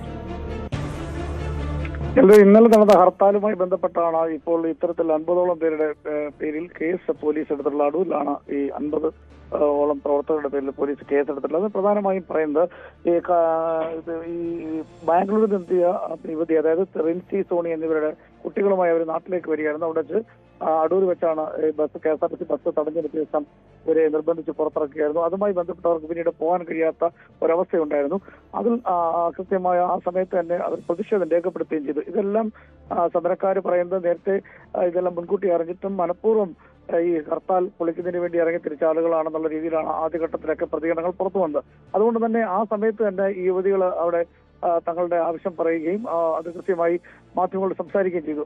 അതിനെ തടസ്സപ്പെടുത്തിക്കൊണ്ടാണ് പിന്നീട് ഹർത്താലുകൾ പിന്നീട് പല രീതിയിലുള്ള മുദ്രാവാക്യം ഒക്കെ ചെയ്തു. പക്ഷേ ഇതെല്ലാം മുന്നിൽ കണ്ടുകൊണ്ടാണ് ഇപ്പോൾ പോലീസ് നിലവിൽ ഇത് സംബന്ധിച്ച് ഹർത്താലുമായി ബന്ധപ്പെട്ട് ഇവരുടെ യാത്രാ തടസ്സവുമായി ബന്ധപ്പെട്ട് 50ഓളം പേർക്കെതിരെ, അവിടെ പ്രതിഷേധം സംഘടിപ്പിച്ച 50ഓളം പേർക്കെതിരെ പോലീസ് കേസെടുത്തിട്ടുള്ളത്. അതുപോലെ തന്നെ തിരുവല്ലയിലും സമാനമായ രീതിയിൽ ക്യാൻസർ രോഗിയെ തടഞ്ഞൊരു കേസുണ്ടായിരുന്നു. അതിൽ കാലടി സ്വദേശി സിജു നൽകിയ പരാതിയുടെ അടിസ്ഥാനത്തിൽ അജിമോൻ എന്ന നേതാവിനെതിരെയാണ് പോലീസ് കേസെടുത്തുള്ളത്. വധശ്രമം ഉൾപ്പെടെയുള്ള വകുപ്പുകൾ ചുമത്തിയാണ് പോലീസ് കേസെടുക്കുകയും റിമാൻഡ് ചെയ്യുകയും ചെയ്തിരിക്കുന്നത്. 15 ദിവസത്തേക്ക് റിമാൻഡ് ചെയ്യുകയും ചെയ്തിട്ടുണ്ട്. അത്തരത്തിൽ ഈ ഹർത്താലുമായി ബന്ധപ്പെട്ട് മുൻകൂട്ടി അറിയിച്ചിട്ടും അതെല്ലാം വാഹനങ്ങൾ തടയില്ല എന്നുള്ള പ്രഖ്യാപനം നേതാക്കളുടെ ഭാഗത്തു നിന്ന് ആദ്യഘട്ടത്തിലുണ്ടായിരുന്നു. അതുകൊണ്ട് തന്നെ ഈ ആളുകൾ സ്വകാര്യ വാഹനങ്ങളിലൊക്കെ എത്തുമ്പോൾ ആ വാഹനങ്ങൾ തടഞ്ഞതാണ് അത് കൃത്യമായി ഒരു കേസെടുക്കാൻ പോലീസിനെ കൊണ്ട് പ്രേരിപ്പിക്കുന്നു എന്നുള്ള കാര്യമാണ് നമുക്ക് മനസ്സിലാവുന്നത്. നിലവിൽ കണ്ടാൽ അറിയുന്ന ആളുകളുടെ പേരിലാണ് ഈ കേസുമായി ബന്ധപ്പെട്ട് കണ്ടാൽ അറിയാവുന്ന ആളുകളുടെ പേരിലാണ് പോലീസ് ഈ വധശ്രമം ഉൾപ്പെടെയുള്ള വകുപ്പുകൾ ചുമത്തിക്കൊണ്ട് സഞ്ചാര സ്വാതന്ത്ര്യം തടസ്സപ്പെടുന്നുള്ള കാര്യങ്ങളൊക്കെ വകുപ്പുകൾ ചുമത്തിക്കൊണ്ട് കേസുകൾ എടുത്തുള്ളത്. അടൂരും അതുപോലെ തന്നെ തിരുവല്ലയിലും ഈ ക്യാൻസർ രോഗിയെ തടഞ്ഞു ചികിത്സ നിഷേധിക്കാൻ ഒരു സാഹചര്യമുണ്ട്. അപ്പൊ അത് വലിയ ചർച്ചയായും ചെയ്തു. അതെല്ലാം കണക്കിലെടുത്തുകൊണ്ടാണ് ഈ പോലീസ് ഇപ്പൊ മറ്റു പരാതികളുടെ അടിസ്ഥാനത്തിൽ ഈ ഹർത്താൽ അനുകൂലികൾക്കെതിരെ കേസെടുത്തിട്ടുള്ളത്. ശശി, ഈ കുഞ്ഞുങ്ങളുമായി എത്തിയ യുവതികളെ തടഞ്ഞ ദൃശ്യങ്ങൾ ഇപ്പോൾ നമ്മൾ കാണിക്കുന്നു. അപ്പോൾ ഈ പെൺകുട്ടികൾ, അതായത് ഈ സ്ത്രീകൾ പോലീസ് സ്റ്റേഷനിലെത്തിയിരുന്നോ, അല്ലെങ്കിൽ അവർ നേരിട്ട് ഒരു പരാതി എഴുതി നൽകിയിട്ടില്ലല്ലോ അല്ലേ? ഇത് അത്ര പരാതിയില്ല. പക്ഷെ നേരെ മറിച്ച് ഇന്നലെ തന്നെ അവര് കുട്ടികളുമായി ബാംഗ്ലൂരിൽ നിന്നാണ് ദീർഘദൂര യാത്ര ചെയ്താണ് അവർ നാട്ടിലേക്ക് എത്താൻ വന്നത്. അടൂർ വന്നതിന് ശേഷം അടുത്ത ബസ് കയറി പുറപ്പെടാനുള്ള ശ്രമത്തിനിടയിലാണ് ഈ ബസ് തടഞ്ഞു നിർത്തിയതിനു ശേഷം ഇവരെ പുറത്തിറങ്ങേണ്ട സാഹചര്യമുണ്ട്. മറ്റ് സഞ്ചരിക്കാൻ മാർഗമില്ലാത്തൊരവസ്ഥയിലേക്ക് കാര്യങ്ങൾ പോയി. 2 കുട്ടികളുണ്ട്, അവർ ഭക്ഷണം പോലും കഴിച്ചിട്ടില്ലെന്നുള്ള കാര്യം കൂടി ഈ യുവതികൾ വ്യക്തമാക്കുകയും ചെയ്തു. അതിന്റെ അടിസ്ഥാനത്തിലാണ് പോലീസ് ഇപ്പോൾ കേസ് സമാജ എടുത്തിട്ടുള്ളത്. 50ഓളം പേരാണ് ഹർത്താലുമായി ബന്ധപ്പെട്ട അടൂരിൽ കണ്ടാൽ അറിയാവുന്ന 50ഓളം പേർക്കെതിരെയാണ് പോലീസ് കേസ് എടുത്തിട്ടുള്ളത്. ഞാൻ നേരത്തെ സൂചിപ്പിച്ച പോലെ സമാനമായ രീതിയിൽ ജില്ലയിലെ പല ഭാഗങ്ങളിലും സമാനമായ രീതിയിൽ ചില അനിഷ്ട സംഭവങ്ങൾ, ചെറിയ ഇത്തരത്തിൽ വഴി ഗതാഗതം തടസ്സപ്പെടുന്ന രീതിയിലുള്ള കാര്യങ്ങളൊക്കെ ഉണ്ടായിട്ടുണ്ട്. അതൊക്കെ ഇനി ഒരുപക്ഷെ വരും കേസുകളിലേക്ക് വരാൻ സാധ്യതയുണ്ട്. നിലവിലത്തെ സാഹചര്യത്തിൽ ആദ്യഘട്ടത്തിൽ ഹർത്താലിന്റെ ആദ്യ മണിക്കൂറുകളിൽ വഴി തടയില്ല, വാഹന ഗതാഗതത്തിന് തടസ്സമില്ല എന്നൊക്കെയാണ് ആദ്യം അറിയിച്ചത്. അതുകൊണ്ട് തന്നെ ആളുകൾ പുറത്തിറങ്ങുകയും പിന്നീട് ബൈക്കിലും അതുപോലെ തന്നെ സ്വകാര്യ വാഹനങ്ങളിൽ എത്തിയ ആളുകൾക്കൊക്കെ ഈ വഴി തടസ്സവും അതുപോലെ തന്നെ യാത്ര തടസ്സപ്പെടുന്ന സാഹചര്യമുണ്ട്. എക്സാം എഴുതാൻ പോകുന്ന കുട്ടികൾക്ക്, പരീക്ഷ എഴുതാൻ പോകുന്ന കുട്ടികൾക്കൊക്കെ വലിയ രീതിയിലുള്ള തടസ്സങ്ങളുണ്ട്. ഇതെല്ലാം കണക്കിലെടുത്തുകൊണ്ടാണ് ഇപ്പോൾ ഈ പരാതിയുടെ അടിസ്ഥാനത്തിൽ അടൂരിൽ മാത്രം 50ഓളം പേർക്കെതിരെ ഈ ഹർത്താലുമായി ബന്ധപ്പെട്ട് കേസെടുത്തിട്ടുള്ളത്. ഈ തിരുവല്ലയിൽ ഞാൻ നേരത്തെ സൂചിപ്പിച്ച പോലെ ക്യാൻസർ രോഗികൾക്ക് ആശുപത്രി പോകാൻ നേരത്തെ അദ്ദേഹത്തിന്റെ ചീട്ട് കാണിക്കണമെന്ന് ആവശ്യപ്പെട്ടു. അങ്ങനെയുള്ള കാര്യങ്ങളൊക്കെ ഉണ്ടായിരുന്നു. അതുകൊണ്ട് തന്നെ അതിലും ഈ അജിമോൻ എന്ന നേതാവിനെയാണ് അറസ്റ്റ് ചെയ്ത. കാലടി സ്വദേശിയായ സിജു അവനെ സംബന്ധിച്ച് പരാതി. അതുകൊണ്ട് ഇത്തരത്തിൽ 2 കേസുകളാണ് ഇപ്പോൾ പത്തനംതിട്ട ജില്ലയിൽ ഹർത്താലുമായി ബന്ധപ്പെട്ട് പോലീസ് എടുത്തിട്ടുള്ളത്. ശശിനാരായണാണ് വിവരങ്ങൾ നൽകിയത്.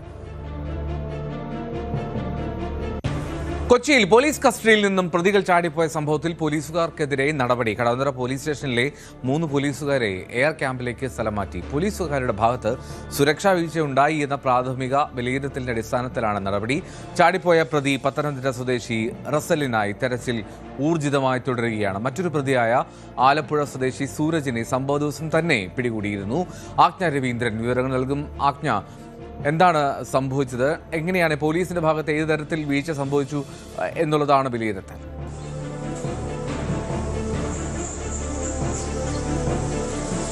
കഴിഞ്ഞ ശനിയാഴ്ചയാണ് ഈ പത്തനംതിട്ട സ്വദേശിയായ റസലിനെയും ആലപ്പുഴ സ്വദേശി സൂരജിനെയും പോലീസ് മൊബൈൽ മോഷണ കേസുമായി ബന്ധപ്പെട്ട് അറസ്റ്റ് ചെയ്തത്. അതിനിടയിൽ അറസ്റ്റ് ചെയ്യുന്ന ദിവസം അടുത്ത ദിവസം ഞായറാഴ്ച ആയതുകൊണ്ട് തന്നെ മജിസ്ട്രേറ്റിന് മുൻപിൽ ഹാജരാക്കാൻ നേരിട്ട് പറവൂരിലേക്ക് കൊണ്ടുപോവുകയായിരുന്നു. മജിസ്ട്രേറ്റ് വീട്ടിലേക്ക് പ്രതികളെ ഹാജരാക്കാൻ വേണ്ടി കൊണ്ടുപോകുന്ന ഒരു സാഹചര്യത്തിലാണ് പ്രതികൾ രക്ഷപ്പെടുന്നത്. അങ്ങനെ ഈ പ്രതികൾക്ക് രക്ഷപ്പെടാൻ തരത്തിൽ അല്ലെങ്കിൽ അത്രയും വലിയ സുരക്ഷാ സംവിധാനങ്ങൾ പോലീസ് ഒരുക്കിയില്ല എന്നാണ് പ്രധാനപ്പെട്ട ആരോപണം. അതാണ് അതിന്റെ അടിസ്ഥാനത്തിലാണ് കടവന്തറ പോലീസ് സ്റ്റേഷനിലെ 3 പോലീസുകാരെ AR ക്യാമ്പിലേക്ക് സ്ഥലം മാറ്റുന്ന അവസ്ഥയുണ്ടായത്. എന്തായാലും വലിയ വിമർശനമാണ് ഇതുമായി ബന്ധപ്പെട്ട പോലീസിനെതിരെ ഉയർന്നത്. പത്തനംതിട്ട സ്വദേശി റസലിനെ ഇനിയും പിടികൂടാനായിട്ടില്ല. അതേസമയം ആലപ്പുഴ സ്വദേശി സൂരജിനെ പോലീസ് പിടികൂടിയിരുന്നു. റസൽ ഇപ്പോഴും ഒളിവിലാണ്. റസലിനെ പിടികൂടുന്ന ഒരു സിറ്റുവേഷൻ എത്തുമ്പോൾ മാത്രമേ ഒരു പക്ഷേ ഈ നടപടിക്രമങ്ങളിൽ കുറച്ച് അയവ് വരികയുള്ളൂ എന്നാണ്. എന്തായാലും 3 പോലീസുകാരാണ് ഇതുമായി ബന്ധപ്പെട്ട് നടപടിക്രമങ്ങൾ നേരിട്ടത്. 3 പോലീസുകാരും സുരക്ഷാ സംവിധാനങ്ങൾ മതിയായ വിധം പാലിച്ചില്ല എന്ന് തന്നെയാണ് ഇവർക്കെതിരെ ഉയർന്നിരിക്കുന്ന ആരോപണവും. അങ്ങനെ തന്നെയാണ്. എന്തായാലും ഞാൻ നേരത്തെ സൂചിപ്പിച്ചതുപോലെ തന്നെ ശനിയാഴ്ച ദിവസമാണ് ഇവരെ പിടികൂടിയത്. പിടികൂടിയ ശേഷം ഞായറാഴ്ച കോടതി അവധിയായതിനാലാണ് മജിസ്ട്രേറ്റിന്റെ വീട്ടിലേക്ക് ഇവരെ ഹാജരാക്കാൻ വേണ്ടി കൊണ്ടുപോകുന്നത്. പറവൂരിലേക്ക് കൊണ്ടുപോയത് അങ്ങനെയാണ്. ആ സമയത്താണ് ഈ പ്രതികൾ 2 പേരും രക്ഷപ്പെട്ട് പോലീസിന്റെ കയ്യിൽ നിന്ന് ചാടിപ്പോകുന്ന സിറ്റുവേഷൻ ഉണ്ടായത്. അങ്ങനെയാണ് അതിനുശേഷം ഉണ്ടായ തെരച്ചിലാണ് ആലപ്പുഴ സ്വദേശി സൂരജിനെ പിടികൂടിയത്. പക്ഷെ പത്തനംതിട്ട സ്വദേശി റസലിനെ ഇനിയും പിടികൂടാനായിട്ടില്ല.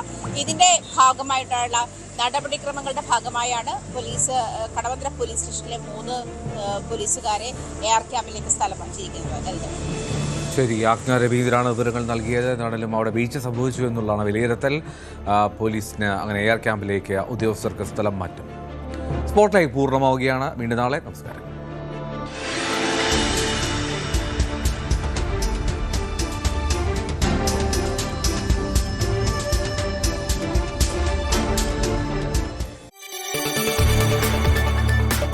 കൂടുതൽ വാർത്തകൾക്ക് News 18 Keralam YouTube channel subscribe ചെയ്യുക.